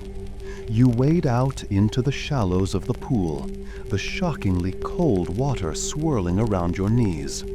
The bottom is slick with a layer of fine, silty mud that squishes between your toes. You hold the mouth of the lizard stomach water skin beneath the surface and allow it to fill, a process that is accompanied by a series of low, gurgling bubbles. As the skin fills, it transforms from a light, collapsed bag into a heavy, bloated, unwieldy burden. A full water skin is a treacherous thing. It is heavy, weighing as much as a small child, and its contents slosh around, constantly shifting its center of gravity. Carrying it is a full body workout, a test of strength, balance, and sheer stubborn willpower. You hoist the full skin onto your shoulder, the damp, greasy surface pressing against your tunic. The cold of the water seeps through, chilling you to the bone. You stagger for a moment, adjusting to the new weight, finding your balance on the slippery ground. Then you begin the long, slow journey back. The walk back is infinitely more difficult than the walk down. Every step is an effort. The path is now an incline, and you must lean forward, using the muscles in your legs and back to fight against both gravity and the unwieldy shifting weight on your shoulder. The leaky seams of the water skin now become a form of torture. A slow, steady trickle of icy water runs down your back, soaking your tunic and sending shivers through your exhausted body. Your shoulder screams in protest, the muscles burning under the strain. You are forced to stop every few hundred yards to shift the skin to your other shoulder, a brief moment of relief for one side, and the beginning of a fresh, new agony for the other. You and your sibling walk in a staggered file, your faces set in masks of grim concentration. The only goal is to get the water back without spilling it. To drop the water skin would be a catastrophe. Not only would you lose the precious water, but you would likely split the brittle, cured stomach, making it useless. Such a failure would earn you a severe punishment and the scorn of your family. And so the journey becomes a meditation on misery. You focus on the small things to distract yourself from the pain. You count your steps. You listen to the sound of the sloshing water, trying to match your stride to its rhythm. You stare at the small circle of your siblings back in front of you, using it as a fixed point in a swaying, painful world. After an eternity of straining, shivering, and shuffling, you finally see the familiar green glow of the main burrow ahead. You have made it. You stumble back into your family's small, designated living space, and with a final, desperate grunt of effort, you let the heavy water skin slide from your shoulder to the floor, where it lands with a heavy, satisfying thwump. Your ordeal is over. Your muscles tremble with exhaustion, and you are soaked with a combination of cold cistern water and your own hot sweat. You have fulfilled your household duty. The water you have just hauled with so much pain and effort will be used to boil the evening meal, to provide a few meager sips of drink, and to wash the grime from your faces. It will be gone by morning, and tomorrow evening you will have to do it all over again. This is the burden of water. It is the final, wearying chore in a long, wearying day. A reminder that even the most basic elements of survival must be earned through pain and struggle. And as you collapse onto your cold, lumpy bed, the feeling of the heavy, leaking skin on your shoulder is a phantom limb, a ghostly burden that will haunt you even in your sleep. The successful completion of the water run signals the true end of the day's labor and the beginning of its only real social event, the evening meal. The entire settlement, drawn by a primal, irresistible force, begins to congregate around the great fire pit in the center of the main cavern. The atmosphere is markedly different from the tense, silent affair of the morning gruel. The air is filled with a low, rumbling hum of conversation, a collective exhalation of the day's anxieties.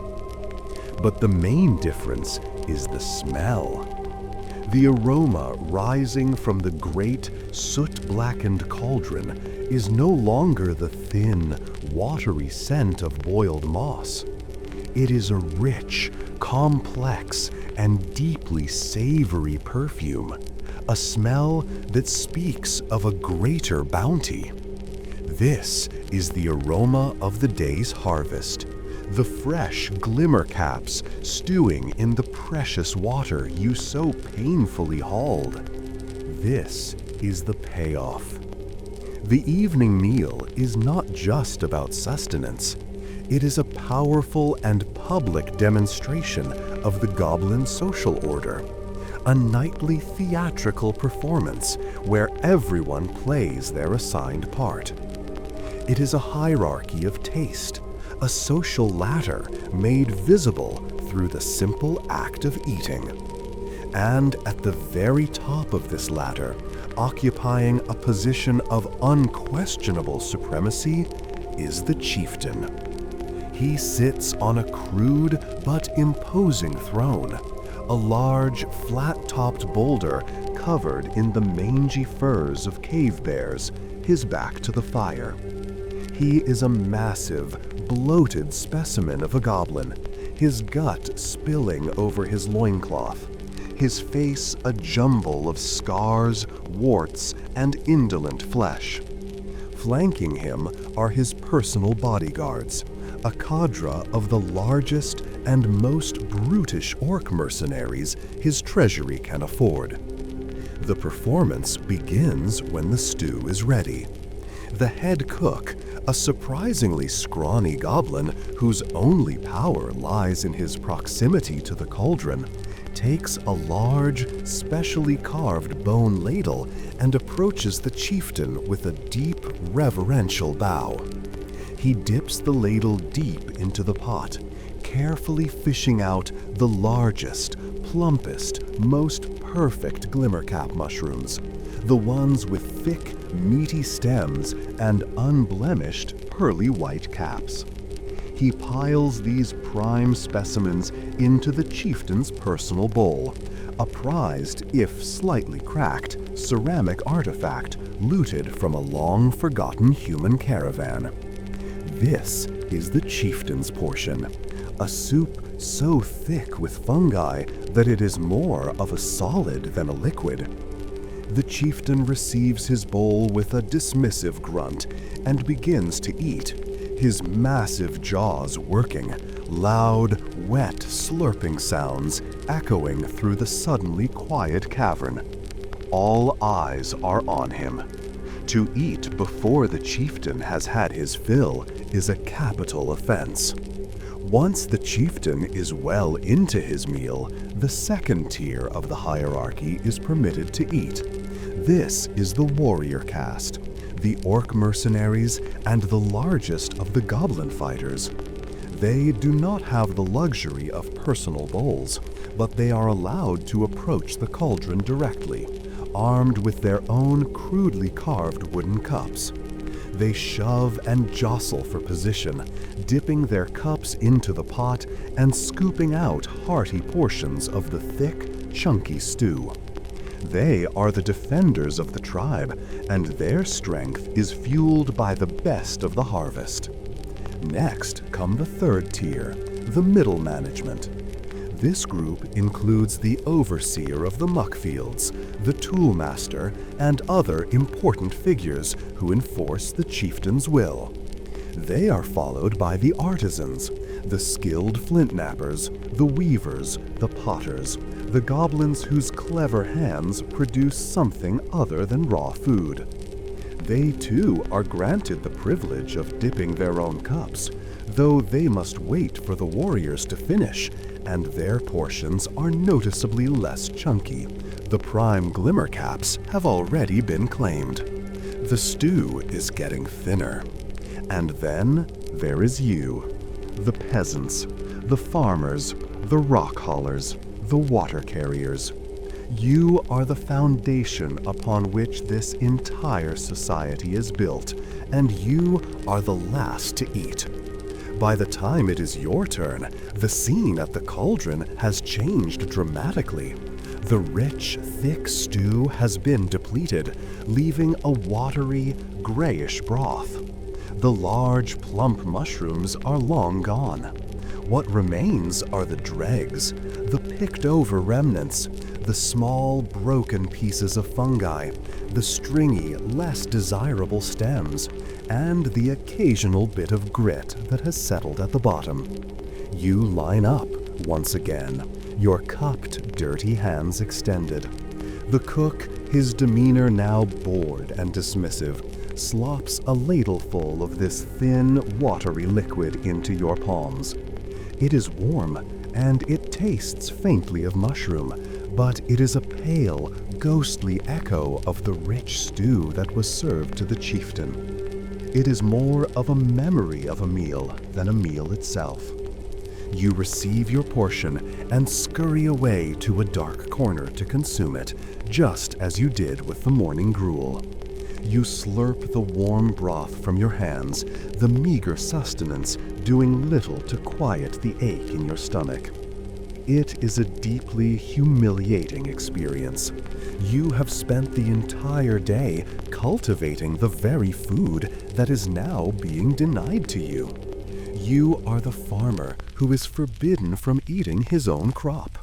The injustice of it all is a palpable, physical thing, a bitter taste in your mouth that is far stronger than the flavor of the watery soup. This nightly ritual is a powerful tool of social control. It is a constant public reminder of your worth, or lack thereof. It reinforces the idea that the fruits of your labor do not belong to you. They belong to the powerful. It keeps you hungry, and a hungry populace is a weak and compliant populace. It fosters a sense of resentment and competition among the lower classes, making them less likely to unite against their opulent rulers. You watch the warriors gnawing on thick mushroom stems while you lick thin broth from your fingers, and you are filled with a potent mixture of envy and fear. But even in this bleak, stratified system, there are small opportunities. Sometimes a warrior will drop a piece of mushroom, and a quick, nimble peasant might snatch it from the dirt before anyone else notices. Sometimes the cook can be bribed with a found treasure, like your freshly acquired orc button, into providing a slightly less watery ladleful. These are the small, desperate transactions that define your existence, the tiny battles you fight for an extra calorie. After the meal is over, the social order dissolves back into the amorphous mass of the burrow. The chieftain retires to his private chambers with his wives. The warriors engage in loud, boisterous gambling games, and the peasants, their stomachs still half empty, drift back to their cold, lumpy beds. You lie there in the dark, the faint taste of watery fungus still on your tongue, listening to the satisfied, rumbling snores of the well-fed warriors in the distance. The communal pot, which should be a symbol of unity and shared sustenance, is instead the most potent symbol of your oppression. It is a daily lesson in inequality, a hierarchy of taste that teaches you your place in the world, at the very bottom, waiting for the scraps. Sometimes a warrior will drop a piece of mushroom, and a quick, nimble peasant might snatch it from the dirt before anyone else notices. Sometimes the cook can be bribed with a found treasure, like your freshly acquired orc button, into providing a slightly less watery ladleful.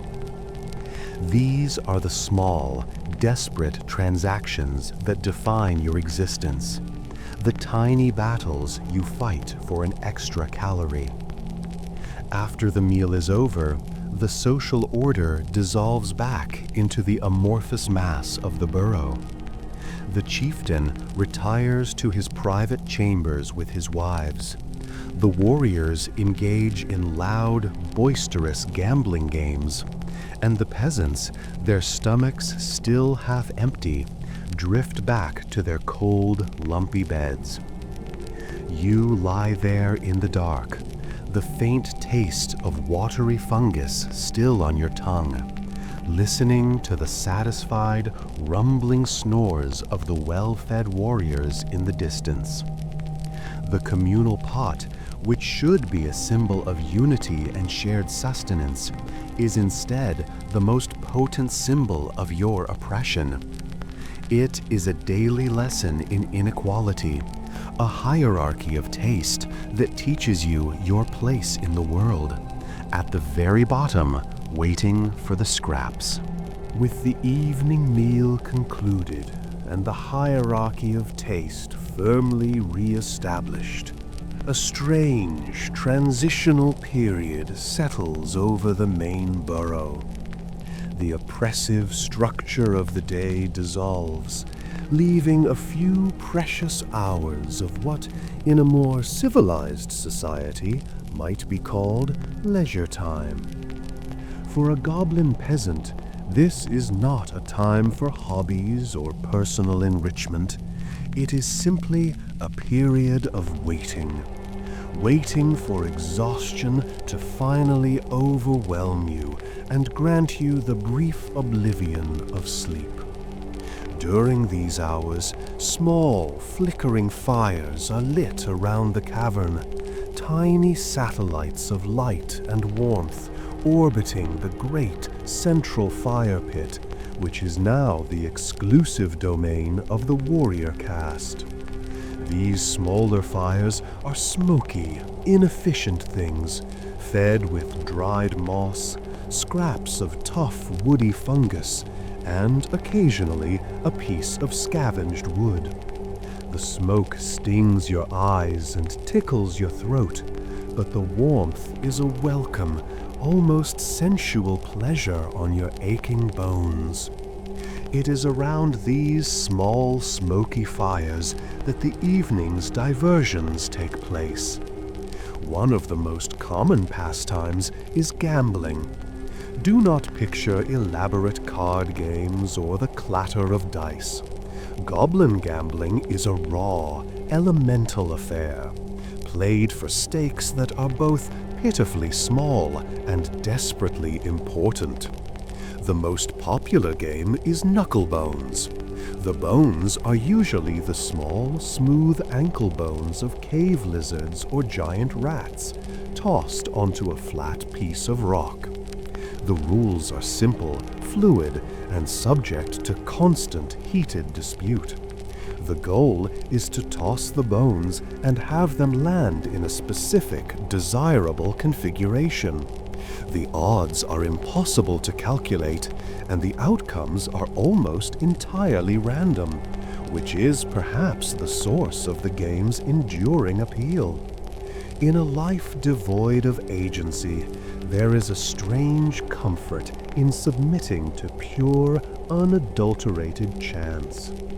The players huddle close to the fire, their faces illuminated by the flickering flames, their expressions a mixture of intense concentration and barely concealed greed.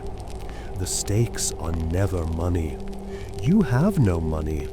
The currency of these games is far more practical.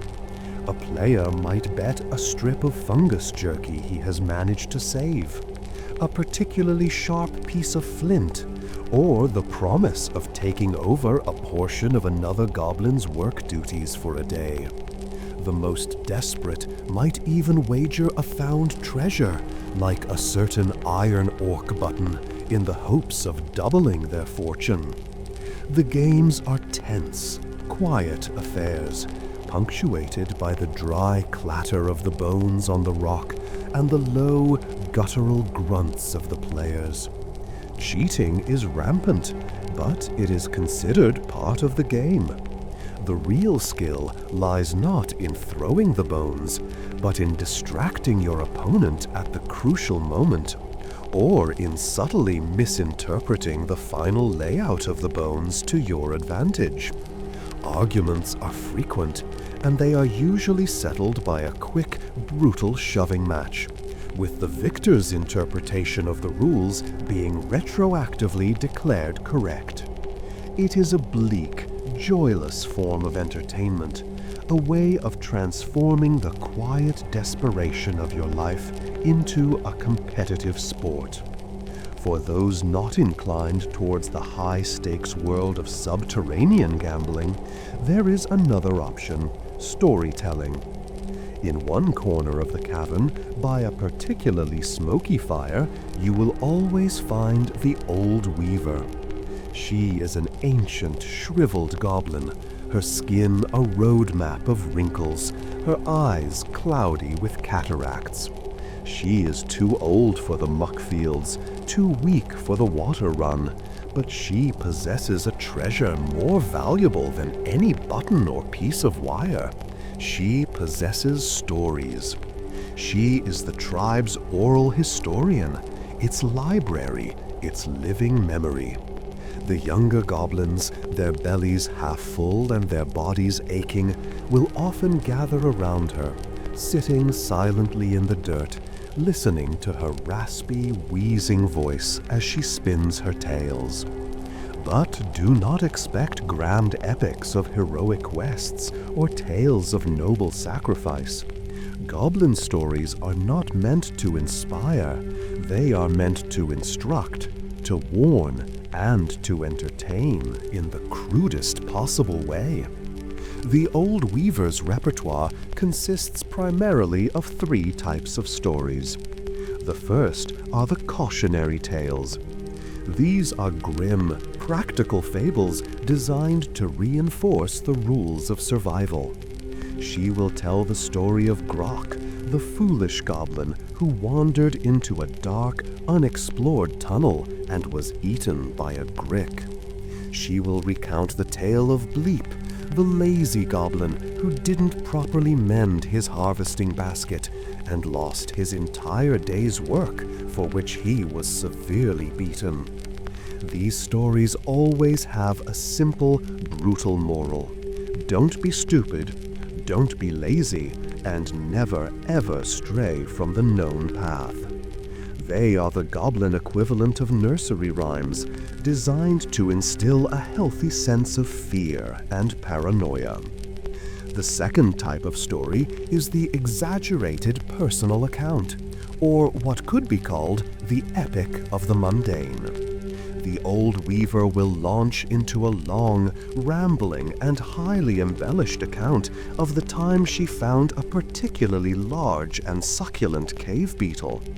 In her telling, the beetle is transformed into a monstrous armored beast, and her struggle to capture it becomes a heroic battle of wits and strength. The story is utterly pointless, but the listeners are captivated. It is a celebration of the small, fleeting victories that are the only kind they will ever know. It elevates a mundane act of scavenging into a legend, making the bleakness of their own lives feel, for a moment, slightly more significant. The final and most popular category of stories is the mean-spirited joke. Goblins have a highly developed, if profoundly cruel, sense of humor. The old weaver's most requested tales are those that recount the misfortune and humiliation of others, particularly those in positions of power. She will tell the story of the time the overseer slipped on a patch of slug slime and fell face first into the muck, a tale that always elicits a round of suppressed, wheezing giggles. She will tell the joke about the chieftain and the orc mercenary's wife, a crude and vulgar story that is always whispered for fear of reprisal. These stories are a form of release, a way of safely mocking the powerful and venting the frustrations of their oppressed lives. The humor is never clever or witty. It is slapstick, it is crude, and it is almost always at someone else's expense. It is the humor of the powerless, a small, sharp, rusty knife wielded in the dark. With the evening meal concluded and the hierarchy of taste firmly re-established, a strange, transitional period settles over the main burrow. The oppressive structure of the day dissolves, leaving a few precious hours of what, in a more civilized society, might be called leisure time. For a goblin peasant, this is not a time for hobbies or personal enrichment. It is simply a period of waiting. Waiting for exhaustion to finally overwhelm you and grant you the brief oblivion of sleep. During these hours, small, flickering fires are lit around the cavern, tiny satellites of light and warmth orbiting the great central fire pit, which is now the exclusive domain of the warrior caste. These smaller fires are smoky, inefficient things, fed with dried moss, scraps of tough woody fungus, and occasionally a piece of scavenged wood. The smoke stings your eyes and tickles your throat, but the warmth is a welcome, almost sensual pleasure on your aching bones. It is around these small, smoky fires that the evening's diversions take place. One of the most common pastimes is gambling. Do not picture elaborate card games or the clatter of dice. Goblin gambling is a raw, elemental affair, played for stakes that are both pitifully small and desperately important. The most popular game is knucklebones. The bones are usually the small, smooth ankle bones of cave lizards or giant rats, tossed onto a flat piece of rock. The rules are simple, fluid, and subject to constant heated dispute. The goal is to toss the bones and have them land in a specific, desirable configuration. The odds are impossible to calculate, and the outcomes are almost entirely random, which is perhaps the source of the game's enduring appeal. In a life devoid of agency, there is a strange comfort in submitting to pure, unadulterated chance. The players huddle close to the fire, their faces illuminated by the flickering flames, their expressions a mixture of intense concentration and barely concealed greed. The stakes are never money. You have no money. The currency of these games is far more practical. A player might bet a strip of fungus jerky he has managed to save, a particularly sharp piece of flint, or the promise of taking over a portion of another goblin's work duties for a day. The most desperate might even wager a found treasure, like a certain iron orc button, in the hopes of doubling their fortune. The games are tense, quiet affairs, punctuated by the dry clatter of the bones on the rock and the low, guttural grunts of the players. Cheating is rampant, but it is considered part of the game. The real skill lies not in throwing the bones, but in distracting your opponent at the crucial moment, or in subtly misinterpreting the final layout of the bones to your advantage. Arguments are frequent, and they are usually settled by a quick, brutal shoving match, with the victor's interpretation of the rules being retroactively declared correct. It is a bleak, joyless form of entertainment, a way of transforming the quiet desperation of your life into a competitive sport. For those not inclined towards the high-stakes world of subterranean gambling, there is another option: storytelling. In one corner of the cavern, by a particularly smoky fire, you will always find the Old Weaver. She is an ancient, shriveled goblin, her skin a roadmap of wrinkles, her eyes cloudy with cataracts. She is too old for the Muck-Fields, too weak for the water run, but she possesses a treasure more valuable than any button or piece of wire. She possesses stories. She is the tribe's oral historian, its library, its living memory. The younger goblins, their bellies half full and their bodies aching, will often gather around her, sitting silently in the dirt, listening to her raspy, wheezing voice as she spins her tales. But do not expect grand epics of heroic quests or tales of noble sacrifice. Goblin stories are not meant to inspire. They are meant to instruct, to warn, and to entertain in the crudest possible way. The Old Weaver's repertoire consists primarily of 3 types of stories. The first are the cautionary tales. These are grim, practical fables designed to reinforce the rules of survival. She will tell the story of Grok, the foolish goblin who wandered into a dark, unexplored tunnel and was eaten by a grick. She will recount the tale of Bleep, the lazy goblin who didn't properly mend his harvesting basket and lost his entire day's work, for which he was severely beaten. These stories always have a simple, brutal moral. Don't be stupid, don't be lazy, and never ever stray from the known path. They are the goblin equivalent of nursery rhymes, designed to instill a healthy sense of fear and paranoia. The second type of story is the exaggerated personal account, or what could be called the epic of the mundane. The old weaver will launch into a long, rambling, and highly embellished account of the time she found a particularly large and succulent cave beetle.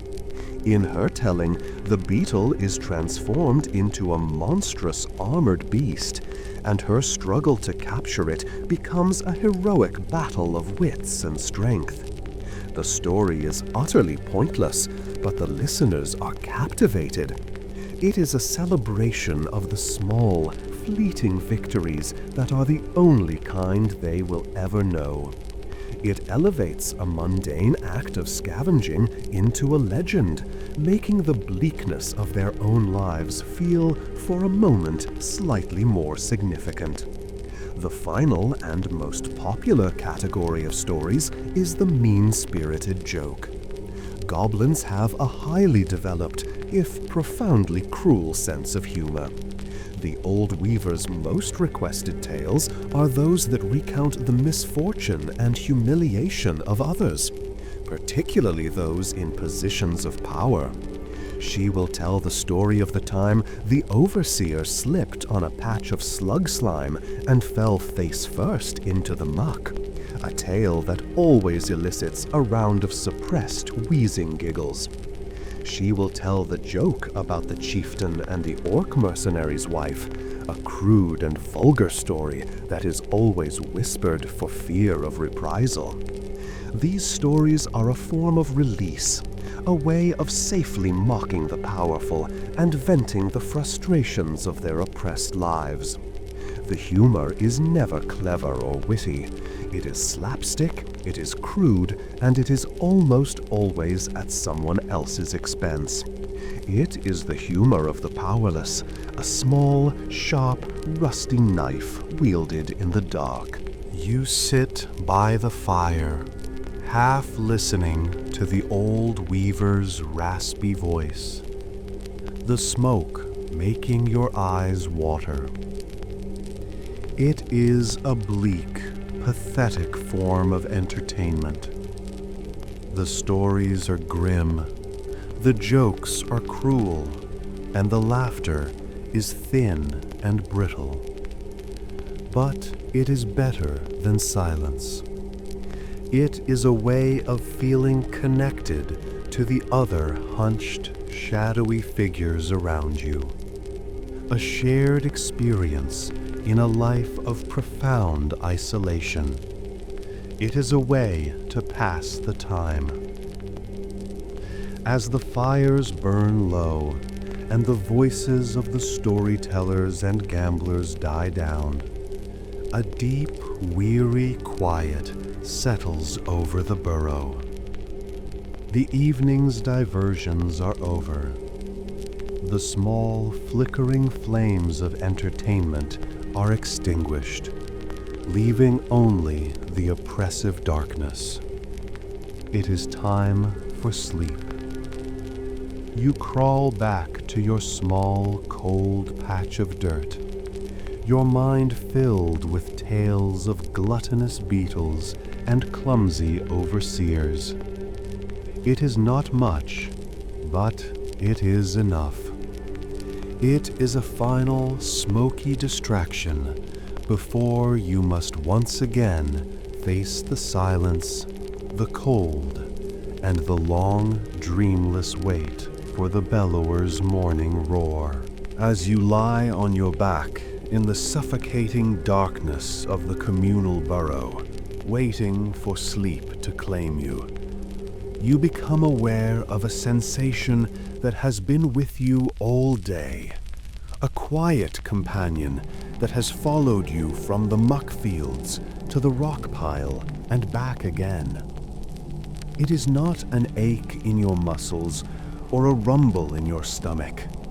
It is something deeper, more fundamental. It is fear. This is not the sharp, heart-pounding terror of a sudden threat. It is not the adrenaline-fueled panic of a fight or flight response. That kind of fear is a fire. It burns hot and bright, but it eventually burns out. The fear that defines your life is a different element entirely. It is a slow, cold, creeping dampness, a low-grade, persistent hum that resonates in the very marrow of your bones. It is the background radiation of your existence, a constant, underlying state of being that is as much a part of you as your own gray-green skin. You are so accustomed to it that you barely even notice its presence, just as a creature of the deep sea is unaware of the crushing pressure of the water around it. But in the quiet moments before sleep, when there are no tasks to distract you and no stories to numb your mind, you can feel it. It is a quiet tension in your shoulders, a slight quickening of your breath, a knot of unease that sits permanently in the pit of your stomach. The sources of this ever-present fear are manifold, a vast and varied ecosystem of anxieties. The most immediate and tangible fears are the ones that govern your daylight hours. There is the fear of the overseer. This is a simple, straightforward fear. The fear of the club. The fear of a sudden, sharp pain born of a momentary lapse in productivity. It is the fear of being noticed, of being singled out from the anonymous mass of your fellow laborers. It keeps your head down and your hands busy, a constant, low-level threat that ensures your compliance. Then there is the more abstract, but no less potent, fear of the chieftain's whim. This is the fear of the unknown, the fear of caprice. You know that at any moment, your entire day, your entire week can be upended by a new, pointless project born of the chieftain's boredom.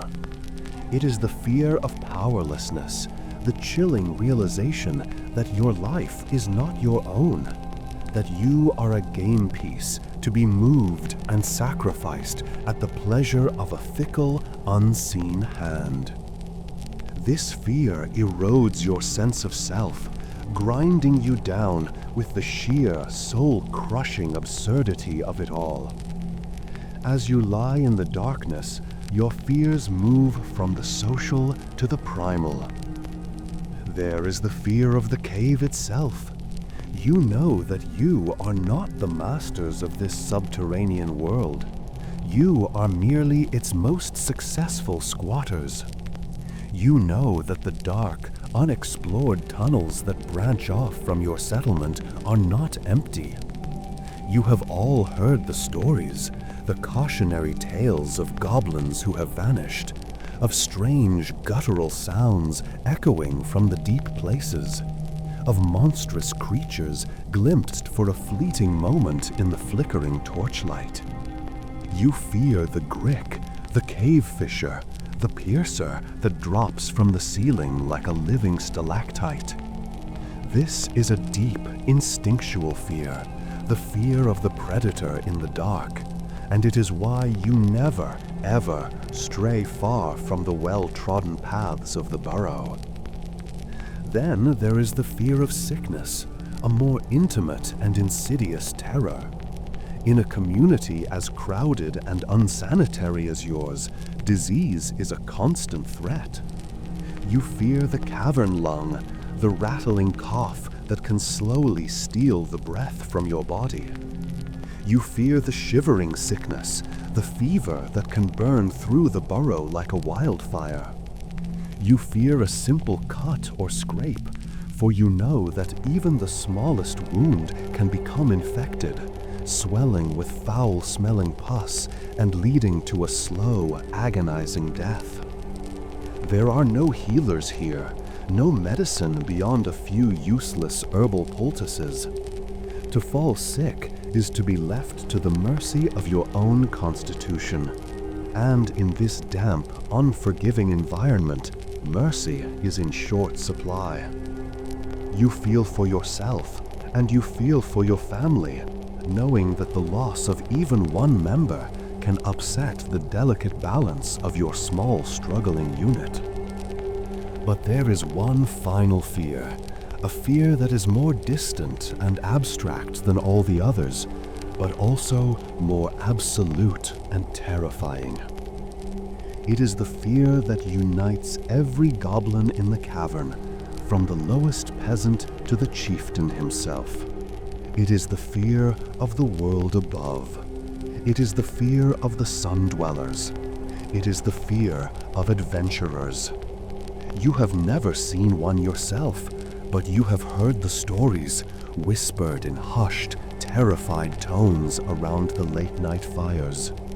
They are tales of beings clad in shining metal, beings who wield swords that blaze with an unholy light and command magic that can split the very rock of your home. They are not like orcs who can be bribed or negotiated with. They are not like the mindless cave beasts who can be avoided or tricked. They are a force of nature, a walking apocalypse. The stories say they come for treasure, for the meager wealth that your chieftain has accumulated over generations of scavenging and theft. But you know that is not the only reason they come. They come because you are goblins. They come because in their world, you are considered monsters, pests to be exterminated. Your entire existence is nothing more than a quest objective to them, a line of text in their grand heroic narrative. The fear of adventurers is the fear of total, senseless annihilation. It is the fear that one day, without warning, the entrance to your burrow will be blasted open, and a blinding, painful light will flood your world. It is the fear that these shining gods of destruction will storm through your home, their weapons singing, and they will slaughter everyone in their path. The warriors, the artisans, the peasants, the elderly, the young. They will not distinguish between the guilty and the innocent, for in their eyes, all goblins are guilty by virtue of their birth. This fear is what keeps your settlement hidden, what makes you distrust any tunnel that leads upwards, what fills you with a profound and abiding hatred for the world of light. It is the ultimate expression of your powerlessness. You can do nothing to stop them. Your crude spears and rusty swords are like children's toys against their enchanted steel. Your only defense is to remain hidden, to be forgotten, to pray that their heroic gaze never falls upon your humble, wretched home. As you lie there, suspended in the blackness, this great tapestry of fear wraps itself around you like a shroud. The fear of the club, the fear of the whim, the fear of the dark, the fear of the sickness, and the ultimate existential fear of the hero.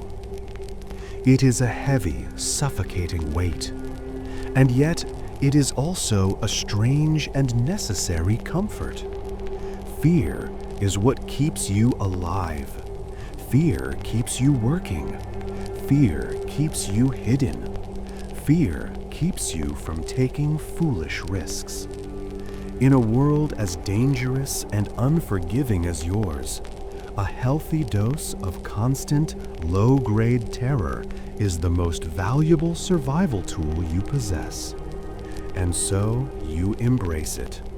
You let the dull, persistent hum of anxiety lull you into a shallow, restless sleep. A sleep haunted by the shadows of clubs and monsters and shining, merciless swords. For to be a goblin is to be afraid, and to be afraid is for one more day to be alive. The last of the smoky fires has died down, leaving behind only a few sullen, glowing embers that pulse like the fading heartbeats of the day.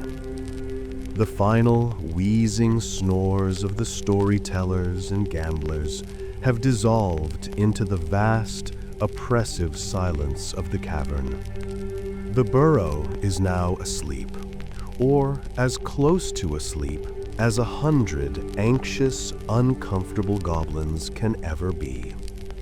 For you, the battle is finally over. It is not a battle you have won, but one you have, for now, ceased to lose. Utter, profound, bone-deep exhaustion, the most merciful God you know, has finally come to claim you. It rolls over you like a slow, heavy tide, pulling you under, silencing the relentless hum of your low-grade fear. The thought of another day, of the Muck-Fields, of the chieftain's whim, is too much for your depleted mind to even contemplate. There is only this moment, this desperate, all-consuming need for oblivion. With movements that are slow and stiff, you crawl back to your designated patch of earth. It is the same small, lumpy space you left this morning an eternity ago. The ground is cold and unforgiving, but it is also familiar. It is your space. You know its contours intimately. You know which way to lie to avoid the sharpest of the embedded pebbles. You know how to curl your body into a tight, compact ball to conserve every last flicker of body heat. You settle in, the familiar scent of damp earth and stale goblin filling your nostrils. You rest your head on the lumpy ground, the packed dirt serving as your only pillow. There are no soft comforts here, no final, gentle kiss goodnight. There is only the hard, unyielding reality of the earth beneath you and the thick, heavy darkness above. Your consciousness begins to fray at the edges, the symphony of small, miserable sounds that fills the burrow, the coughing, the sniffling, the quiet, pained groans of your sleeping kin, begins to merge into a single, undifferentiated drone. It is the sound of your world breathing its last shallow breaths before the pause of the night. And as you drift on the edge of sleep, your mind does not turn to dreams of a better life. There are no fantasies of escape, no visions of a sunlit world or a life of ease. To dream of such things would be a form of torture, a self-inflicted cruelty that would make your waking life unbearable. Hope is a dangerous, alien concept, a foreign disease for which your hardened spirit has no immunity. Your mind has been trained through years of relentless, grinding hardship to not look forward. The future is not a landscape of possibility. It is simply a continuation of the present, an endless, repeating cycle of toil and hunger. So you do not dream. You do not hope. You simply stop. You let the exhaustion wash over you, pulling you down into a brief, dreamless, black oblivion. This is the only true reward for your day of labor. It is not the watery soup, not the found treasures, not the fleeting warmth of the fire. It is this, the temporary cessation of being, the quiet, empty, blessed nothingness of sleep. For a few precious, uncounted hours, you are free. You are free from the ache in your back. You are free from the gnawing in your belly. You are free from the fear of the club and the whims of the chieftain. You are free from the weight of your own miserable existence. You are nothing, and it is the closest you will ever come to peace. But it cannot last. It never does. The cycle is absolute, and it will begin again, as it always does, with a sound. The first thing that will pierce your oblivion is the drip, drip, drip. That relentless, patient, eternal metronome, counting down the seconds of your reprieve.